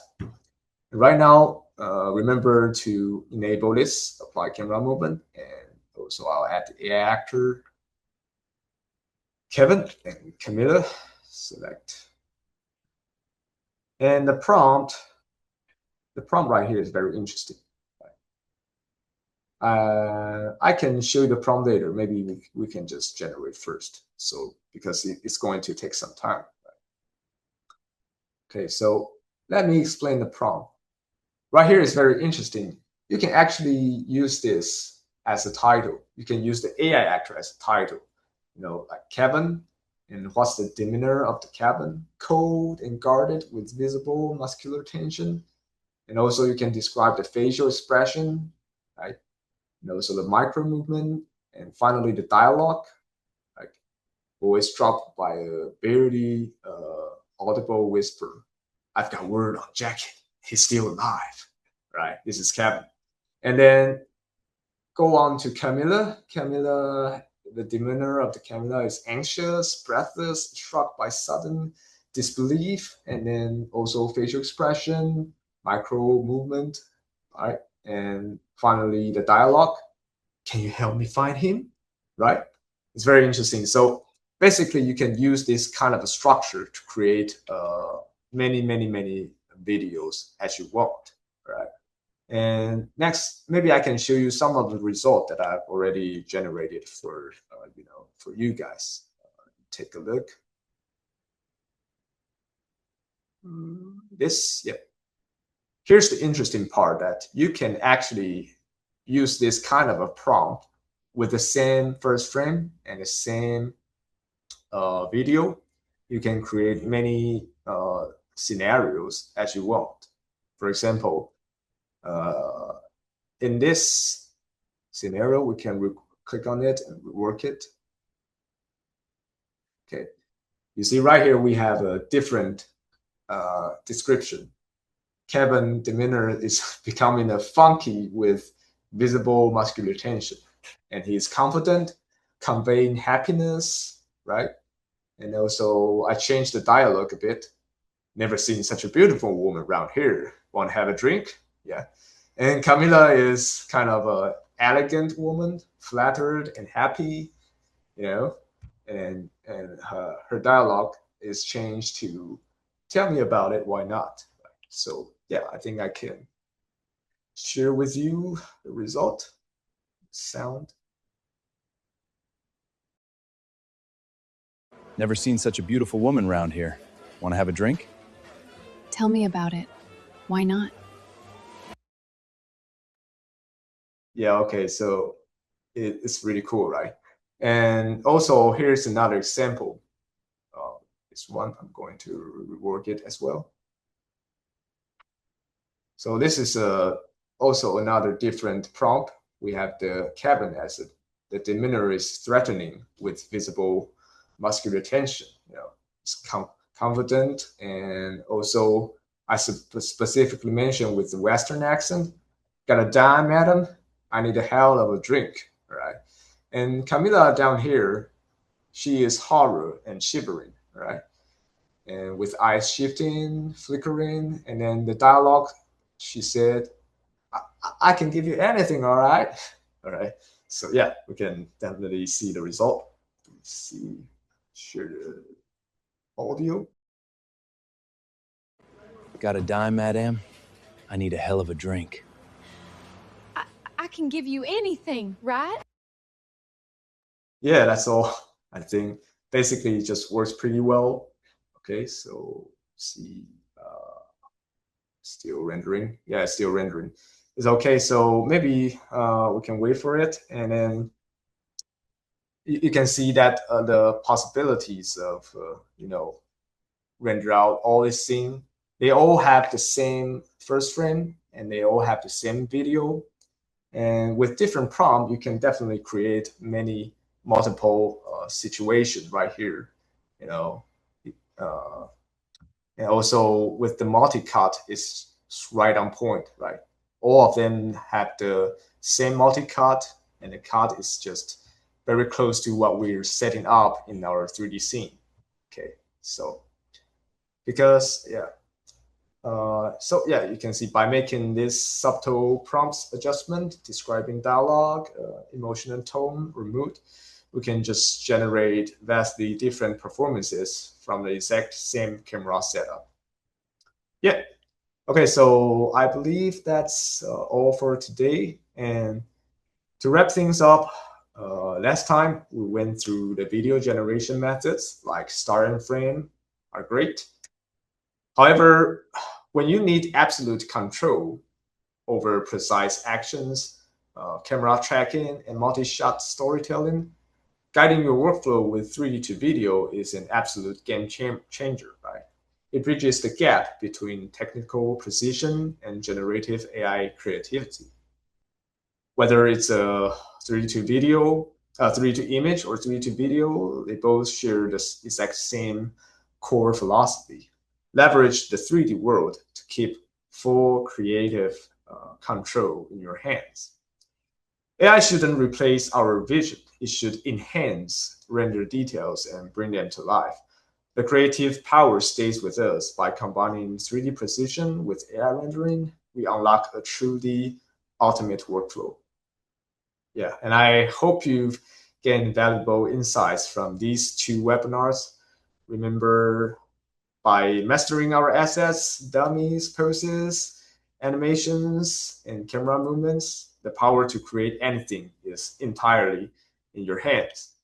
Okay, so is it still rendering? Oh yeah, it's rendering out. Cool. Yeah, I prepared a very long speech just for this because I'm really afraid that it's going to take a long time to render. Yeah, let's just see the result. Let me share screen, share the audio. Wait a second. I've got word on Jack. He's still alive. Can you help me find him? Yeah, definitely looks pretty good, right? So yeah, just like I mentioned, you can use this prompt to create anything that you want, all right? And I believe that's the end of my webinar, and thank you all for your time. I'm Harold Huang, and maybe next we can go to the Q&A section, right, Kai? Absolutely. Yeah, thanks so much for that, Howard. That was awesome. Some pretty interesting dialogue. Maybe the girl had a little bit of an overreaction with the fake jewelry. I don't know. A roundhouse or a Street Fighter flash kick is maybe a little bit extreme, but that was awesome anyways. Yeah, I really enjoyed all of that. And I think one thing to focus on as well is just look at all the consistency with Howard's renders there. Like he just mentioned, using that precision control layer of 3D is what we call it, to give you the more focused, the more consistent precision. That's really what we kind of want to leverage with AI Studio. That's an excellent way to do it. Some great, excellent examples, especially with, Kevin and Camilla at the end. You can see the shot consistency, the appearance consistency of the characters, regardless of the completely different prompts and stuff like that. So that's something we really want to focus on. All right, so John's back as well. Hey, John, how's it going? Hey, been entertained by Howard. All right. Yeah, so we'll get to thanks everyone for sticking with us. As well, this is going to be on YouTube as well. You can review it anytime you want. It's going to be up on our YouTube channel. We'll send you guys links. So no worries there. Let's get to our Q&A then anyways. We'll spend maybe 15-20 minutes trying to answer some people's questions. We have some that are already answered in the Q&A, but we'll start off with one from Adriel Silverstein. It's actually my best friend's name as well, which is really interesting. He asks, how successful are people at monetizing their finished AI Studio projects, And is it enough to survive on as an independent creator? To start off, I'll just say that, AI Studio is still a very new product, but the results that I've seen compared to, what's out there commercially are excellent. And consistency is key as well, like we mentioned. The cost to create a commercial with like a few 10-second clips, like Howard did with the guys jumping off of the buildings in different styles there, it's very minimal compared to the traditional 3D workflow where you'd have to rig a character, you would have to do all the textures and all the music and stuff. And I don't know if you guys noticed, but like the sounds were actually different based on like the knight in the armor. You could hear the clinking of the armor. The sci-fi guy, you could hear the cars zooming by in the background. Just little subtle things like that, I think, are really cool. What do you think, John? I mean, you're actually kind of doing that, utilizing AI Studio to make commercial projects, right? So I'm working on long form stuff. First thing I did was about just over a minute of narrative, and but the project I'm working on right now is clocking in just over 8 minutes of all CDENS generated video, and there'll be some talk that I'll do about more of that later. But ideally, yeah, it's really about using AI Studio for me as like a footage generator. It's my whole camera crew. It's all the production folks. It's everybody that's helping me formulate my story, basically. And so that's the power tool.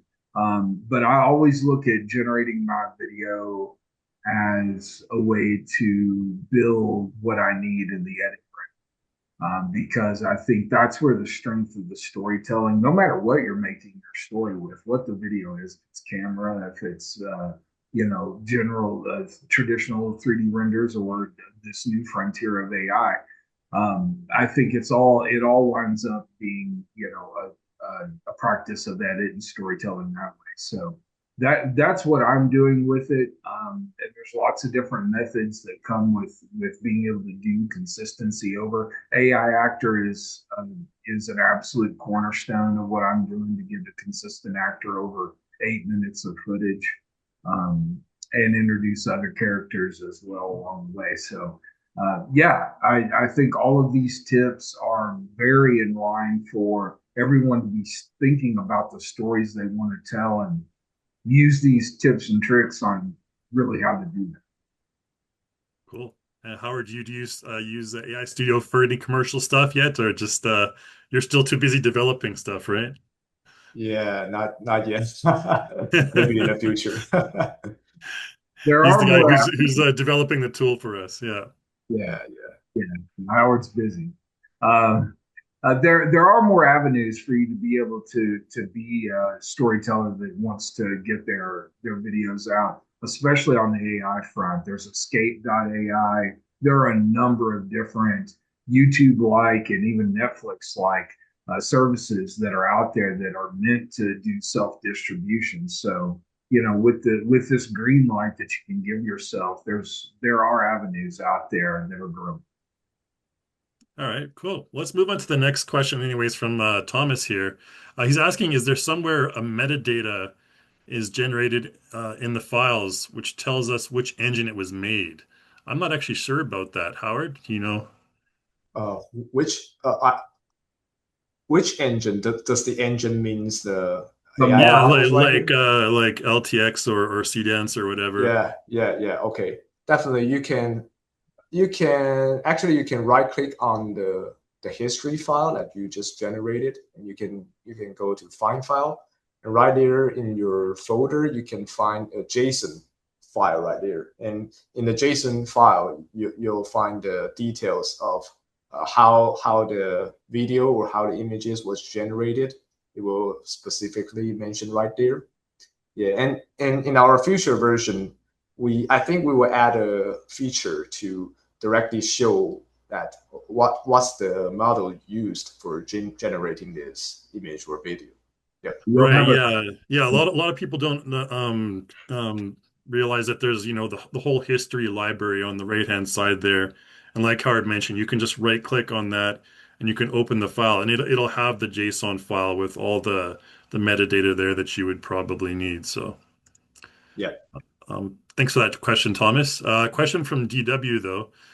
Is there like a reference guide for for which AI model is better for which use case, like a table or something? I don't think we have that on any of our sites.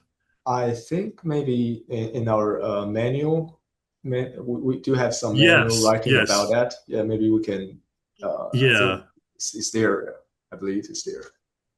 Yeah, there's a manual link for AI Studio, and if you look in the manual, it kind of talks about the benefits of each different AI render engine there, you know, and different scenarios which are better to use it. I know John has extensive experience with different engines, so yeah, you can always ask John as well. But the help files are probably the best because there's so many to go through right now. But I know John, I think you use CDENS most of all, right? I use CDENS quite a bit.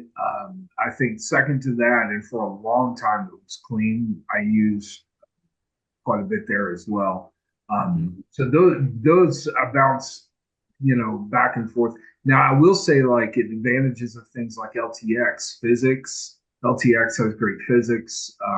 They all do right now, but as far as strengths, one may obey your cameras a little more precisely than another. But the biggest thing that I can tell you is that you need to experiment with what you're trying to create, and do a gen in all three of them. Do a gen in the different image models to compare, because what you're going to find is they're all going to look great, but you probably get the look you want, like the lighting style, the way it handles the initial color, and everything that starts. When you begin, that's where you're headed. So you do try some different things. Sometimes Flux gives me a richer, a deeper kind of color set in my images. I feel like but it depends. I'm not saying that's not all the time, but I'd say it's Yeah, good. and one thing to keep in mind as well is like the render that the multi-shot render that Howard gave us with the two guys, Street Fighter guys fighting each other. The one using the dummies actually had the more consistent style, anime style, whereas I think the other one you used, was it LTX? Um, that maybe had a little bit of CGI kind of mixed into the middle there, Howard, I think, was it? Oh, actually, both of them are CDENS, but Yeah, the first one is you use the actual character in the right. 3D Okay. scene, but the second one is the dummy character, and Hmm. that's Okay. that's the that makes the differences. Yeah, that's a good point too. In addition to the engine you're using, just using dummy characters versus transferring the CG characters over, that makes a big difference as well in consistency. So, okay, we'll go to the next question from Oleg. This is kind of just more of a comment, but he says he gets very lucky when he uses a combo of reference video, uh, and okay, so squished vertical proportions, like female legs get shorter in comparison. Yes, so this is sort of kind of it's nothing unique. What Oleg is kind of saying here in the comments, some things can just hallucinate a little bit or drift a little bit. Again, AI Studio is the newest product that we have launched until Monday. AccuFace 2, don't forget that. Um, so, it's only going to get better from here, but there is always going to be some drift and some hallucinations, even with this precision control layer of 3D. So thank you for that comment, Oleg. Tom Dagon says, hello. Hello, Tom. Okay. Kurt Nielsen. Hey, Kurt. Emailed me yesterday, I believe. What would happen if you have multiple actors with the same name and call on that actor? So maybe the AI profiles, if they have the same name. Um, Howard, would Uh, that? yeah, well, actually, I wouldn't recommend you to do that. But if you Right. really want that, well, definitely, because especially in our CDS workflow, the character with the same name is actually, I think it's actually fine, because at the back of the mechanism is that we will automatically transform this actor's name into something like image one, image two, because basically those AI actors more like some sort of a image data set profile. So actually, I think that would be okay, but still, I think you better not. You don't want that to happen. And also, we will have with the same character name. We also have the mechanism to automatically add the number at the end of the name. So I think that wouldn't happen as well. Yeah, so maybe have like a one in parentheses or a two in Yeah, parentheses. something Just like like that. naming your Microsoft Word files or something like that. Yeah. Yeah. Okay, great. Thanks for the question there, Kurt. Just to be safe, try and give them unique names. All right, and Tom Digon, WTF? Maybe he wasn't quite getting the Q&A section there. Talon Nightshade asks, how many credits a second for CDENS? Howard, maybe what's it depends a lot on resolution and output, right? Yeah, it depends on the resolution. So let me see. If you choose, I would definitely recommend that you use 720p as a default. It will cost less, and once you're satisfied with the result, maybe you can go up to even 1080p. And yeah, just a little a news for you guys. Maybe we'll even have a 4K in our future. Yeah. And for 720p, if you have the render video, maybe like set it up to 4 seconds, because the minimum seconds of the CDENS rendering video is 4 seconds. Yes. So for 720p, 4 seconds, you'll get wait a minute, let me see. Oh, even I cannot see the point right here, because I need to push some image, I guess. Take a look. Yeah, it'll show you in the bottom of the generation panel, right? How much tokens? 100 AI point for the video creation of 4 seconds video, I guess. Yeah. It'll always show you beforehand before you click generate. Yeah. So just so you know, yeah. Yeah. Okay. Tom seems to be having trouble there. We'll go to the next question anyways from Mike. When capturing from the 3D viewport, am I correct that whatever keyframe range set with markers from 100 to 300 frames is that which will be transferred to AI Studio? Do you want me to? So basically, it's your project length, Mike, that you set, and you don't want to set it more than, if you're 60 frames per second, you don't want to set it more than 600 frames. So which is why most of Howard's projects were 600 frames or less. Am I correct, Howard? Do you have anything to add to that, or? Yes, exactly. That's correct. Okay. Yeah. So right now, I mean, I think capabilities in the future will get a lot better, but right now, this is what we're working with. Like this is Windows 1.0, and we're going to get Windows 2000, and what are we at now? Windows. What Windows are we using now? John, you should know that, you're old school. 95. Windows 95, right? Okay. Anyways, yeah. So, okay, Mike, that's just make sure that your frames are 600. It can be frame 200 to frame 800. That doesn't matter. It just depends on how long your project length is. Okay. So Tom is still having trouble. I think maybe Tom misunderstood the quick Q&A there. Sorry, Tom, about that. If you we're clear on that. Question from Gordon Reitquist here. A nice feature would be a way to automatically insert the last frame of an existing video as a reference for the new video to ensure consistency across longer scenes. Yeah, that's definitely a great suggestion. And Gordon, you're talking to the right person here with Howard to give useful suggestions to. Again, oh, sorry, go ahead, Howard. Yeah. No, yeah, this feature will be there soon, I guess. Okay, yeah, yeah. It's a practical solution, I think. So, and if you guys have any, wishful features you want, you can also check out our forums at forum.realillusion.com, or you can just send that to us in the feedback form for any sort of wishful features you'd like. Yeah. Okay, we'll go to the next question from Chris Schwartz. I'm using Real Illusion characters. I have a problem with CDENS specifying the camera angles / framing. I've tried to set the camera shot in iClone and trying to make CDENS to follow. Is there a way to control / make the shot in CDENS? Yeah, there's many ways. I think Howard demonstrated a few different ways to either use CDENS for the camera control, but the way you get that shot consistency is really to use the cameras in AI Studio, or sorry, in iClone, and transfer to AI Studio, which Howard showed. Anything you want to add to that, Howard? Or Yeah, maybe I'm not sure. Maybe he didn't enable the option that I showed you earlier. There's an option called apply camera movement.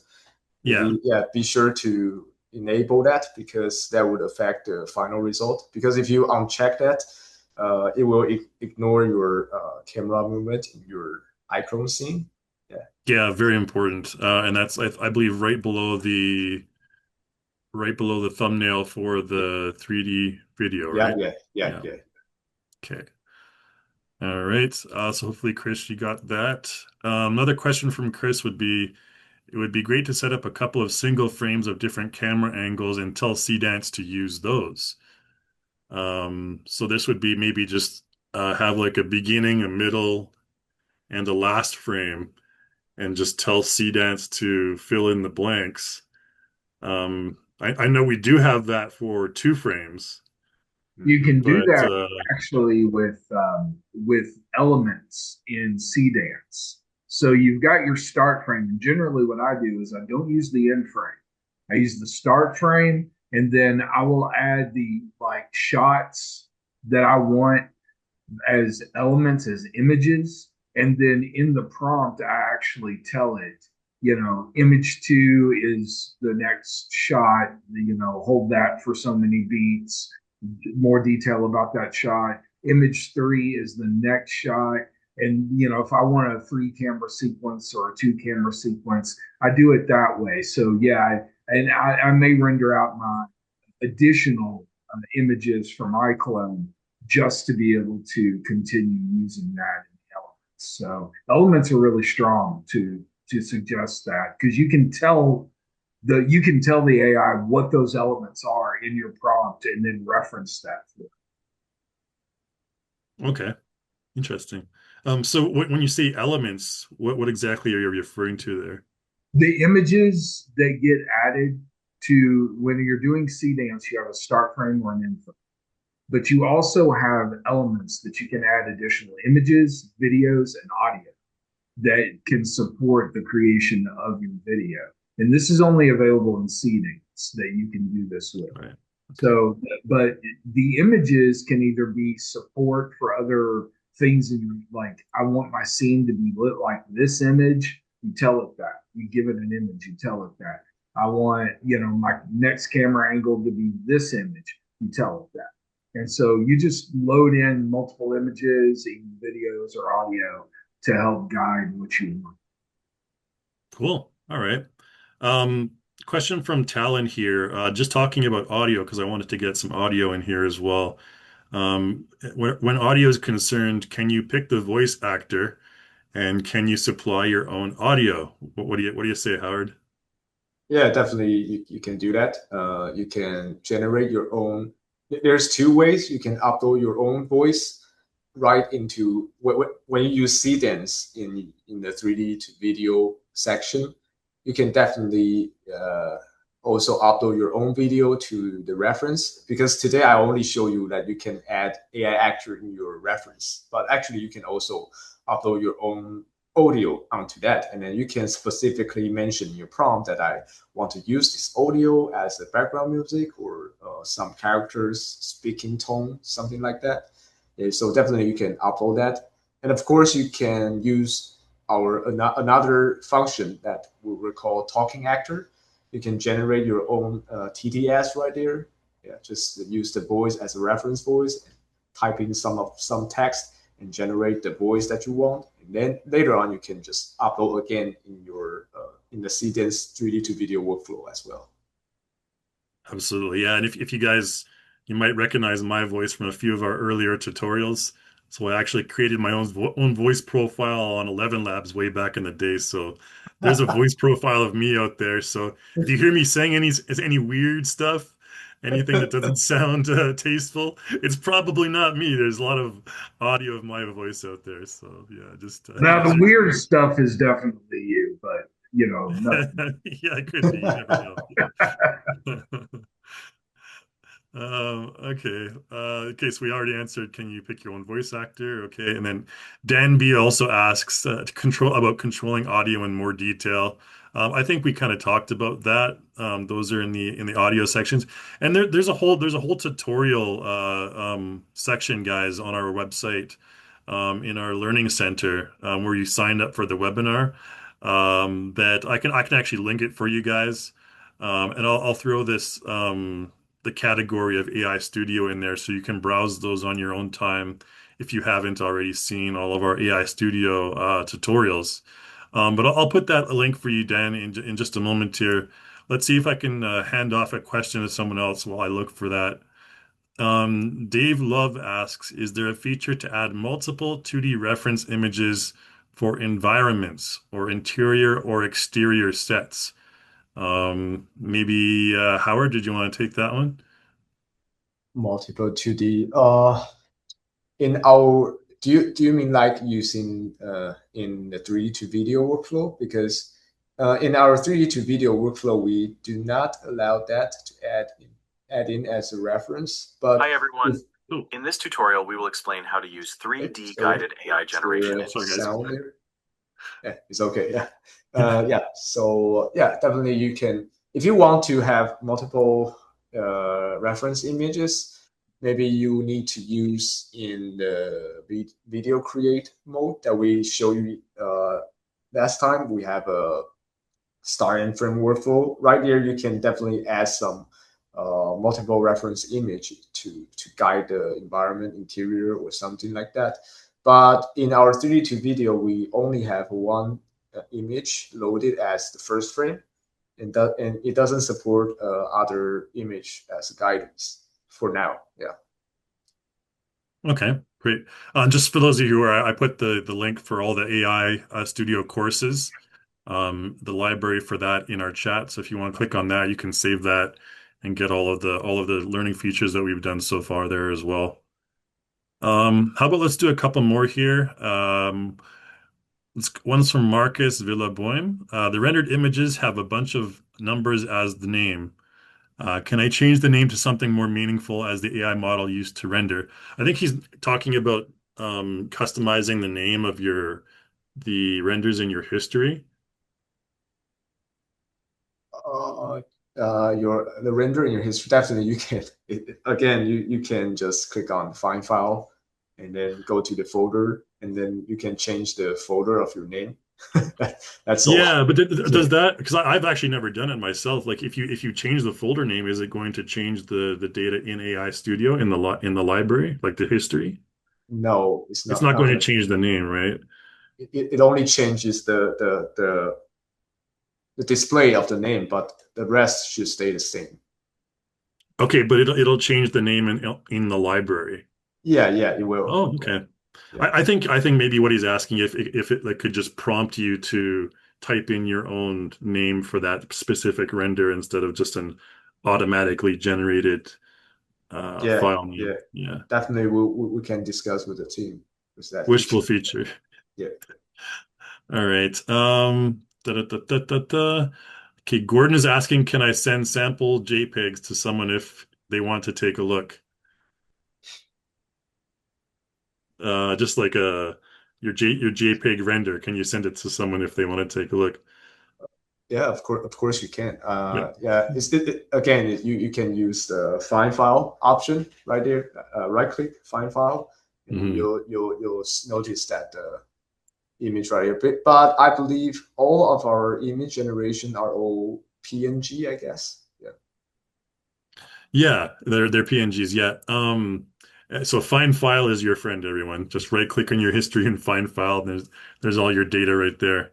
Yeah. Um, okay, so Mauricio asks, when you capture an animation with sound from the viewport, will it pass to the final render? So I think that's the iClone viewport. If it has sound in it, will it pass to the final render? No, it won't. It won't. Yeah. No, It yeah, really won't. I wouldn't recommend using that workflow, anyways. But yeah, iClone's a little bit lacking for for sound. A lot of the editing. I know, John, a lot of the projects you work on, you do your editing and post, right? Almost 100%. All right. Um, okay, let's go ahead and answer. We'll go for a few more minutes. We only have a few more questions. So Gordon asks, does Nano Banana have a way to specify a seed so that results are consistent? No, you can't. We tried, but yeah, you can't. Nano Banana just doesn't provide that parameters to set up. Yeah. Yeah, Nano Banana is kind of a naughty child that just doesn't want to obey the rules sometimes, I think, right? Okay, we got a lot of comment. Okay, I'm just okay, so Dan B again asking about music. Yeah, greater control of the music. I mean, you can generate your music using AI Studio, like Howard showed in CDENS. And I thought it was pretty good. Like you had the Indian guy like climbing the walls in India, and it had different music from the night guy. I noticed that, which was pretty cool. But again, if you're a sound designer or if not, the answer is going to be completely different. Um, based on how much control you want. iClone is not really about the control of the sound. So yeah. We'll go to Edwin Narvaez. Is it possible to write the prompts in Spanish? Is there a Spanish interface? Yeah, we get asked this all the time, Howard. How many languages have you tried? I didn't count it, but of course you can definitely write Spanish. It definitely works pretty well, no problem. Yeah, but And it, for Spanish interface, currently we still doesn't have that implementation yet. Yeah, maybe later on, uh, this AI Studio maybe will go on to something. Maybe later we'll go to become a website. Maybe in that time we will have different languages. Yeah. Interesting. And I know John's been practicing his Zulu on Duolingo. So John, that's probably good news for you. You can type in your Zulu. If that's I, even a I, language, I don't know. I'm getting better. I'm getting better. It's getting better. You got all the clicks down and everything. All of it. Yes. I'm a cultural guy. All right. Okay, it's a couple more questions and then we'll call it a night, guys. Slater asks, are there any sample prompts available for end users to practice or learn this prompting style? I'll just take this really quickly because I've mentioned in previous webinars that you can take an entire semester in school specifically only about, learning prompting. I think it's almost like learning a different language, programming language or something. So I know, like, if you've watched the previous webinars that we did with John, James, and Max at GSU, Max has like very long prompts that are like, two novels long. And then you look at Howard's prompts, they're so just efficient and very to the point. And you can still get great results with both as long as you know your AI engine and as long as you kind of know exactly what to do. So um, yeah, I don't know, just prompts. They're a barrel of monkeys there. Everyone has their different styles. How long are your prompts, John, on average?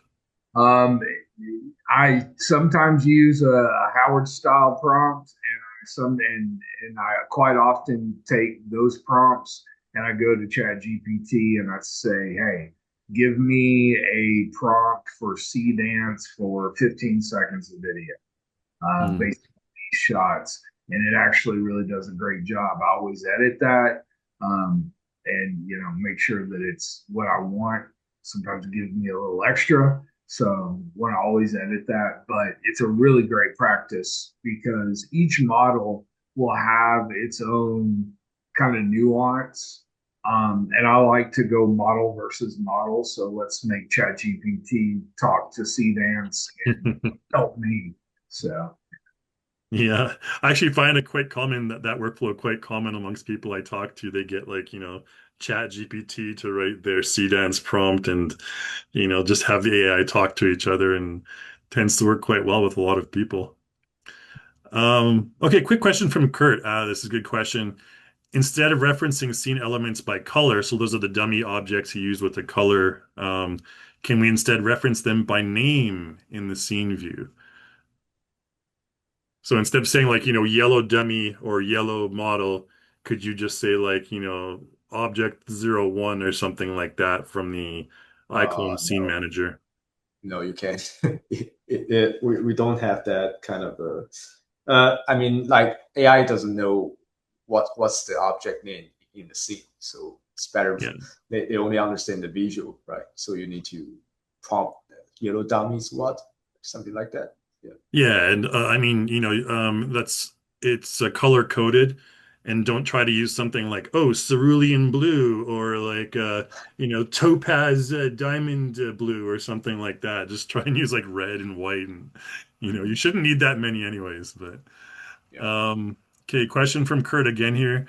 When asked about voice cloning capabilities, I mean, can we create a voice clone to be replaced by a different voice recording, not text to speech? For example, I want to be able to use my own voice to be replaced with my friend's voice trained for an AI character.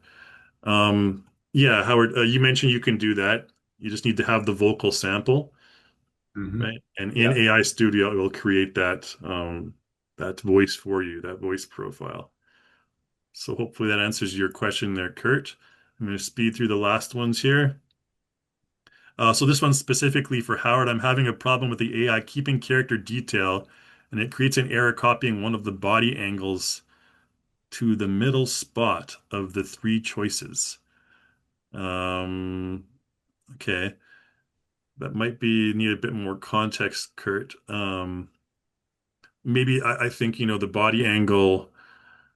Um, what's the best way if you find a body angle, Howard? What's the best way you use to kind of keep that consistent? Wait a minute and take a look. I'm not sure what's the question right here. One of the body angles. I think maybe if like I know in some of the renders with the characters running across the rooftops, Hmm. the angle, the body angle would be slightly different, or the foot placement would be slightly different. What would be your way to resolve that, or your best troubleshooting?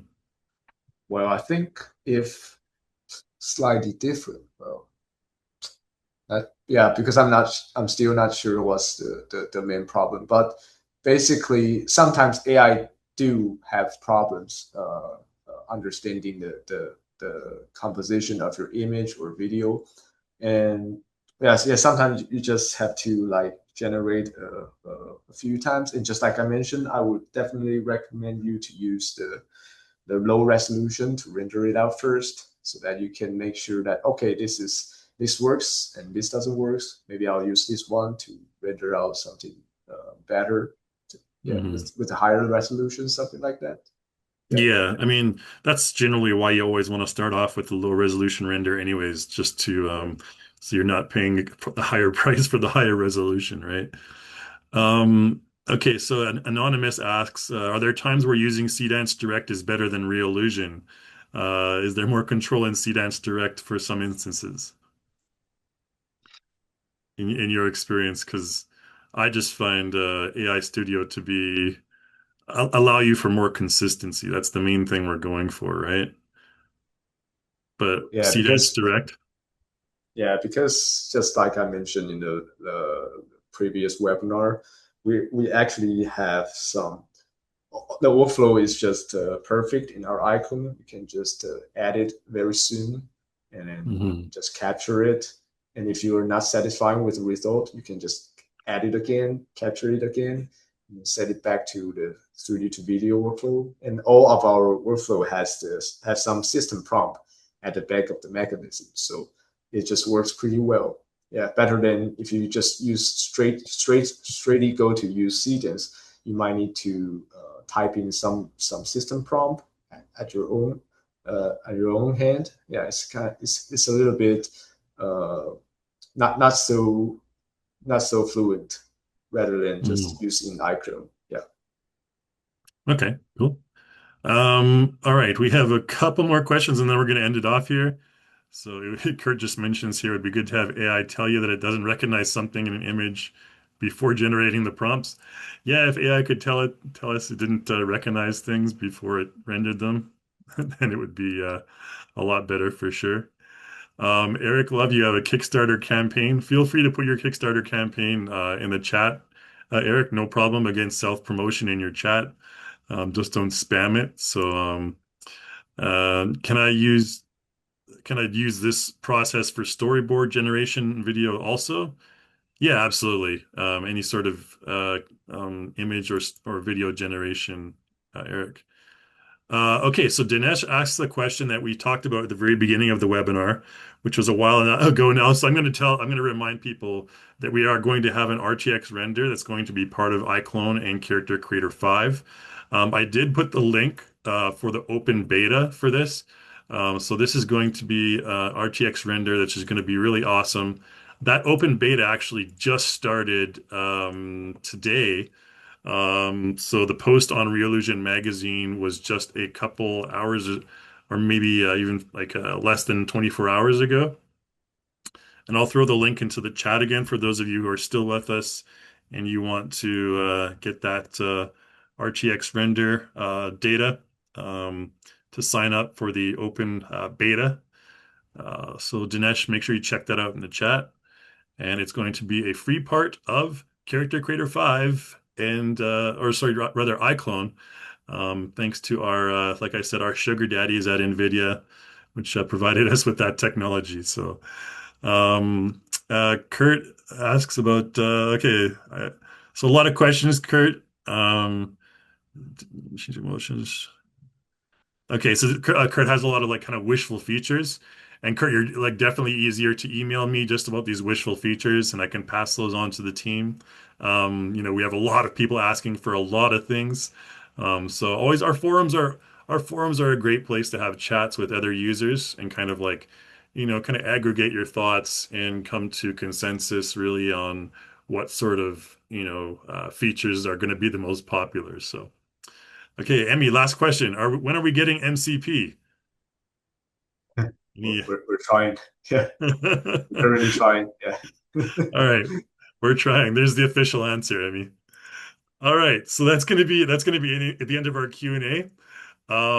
Thank you so much, everyone, for sticking with us. I know we had tons of attendees today, and I want to, thank you again, Howard, for such a great presentation, giving us some excellent examples, just all sorts of different workflows, using the various features of AI Studio.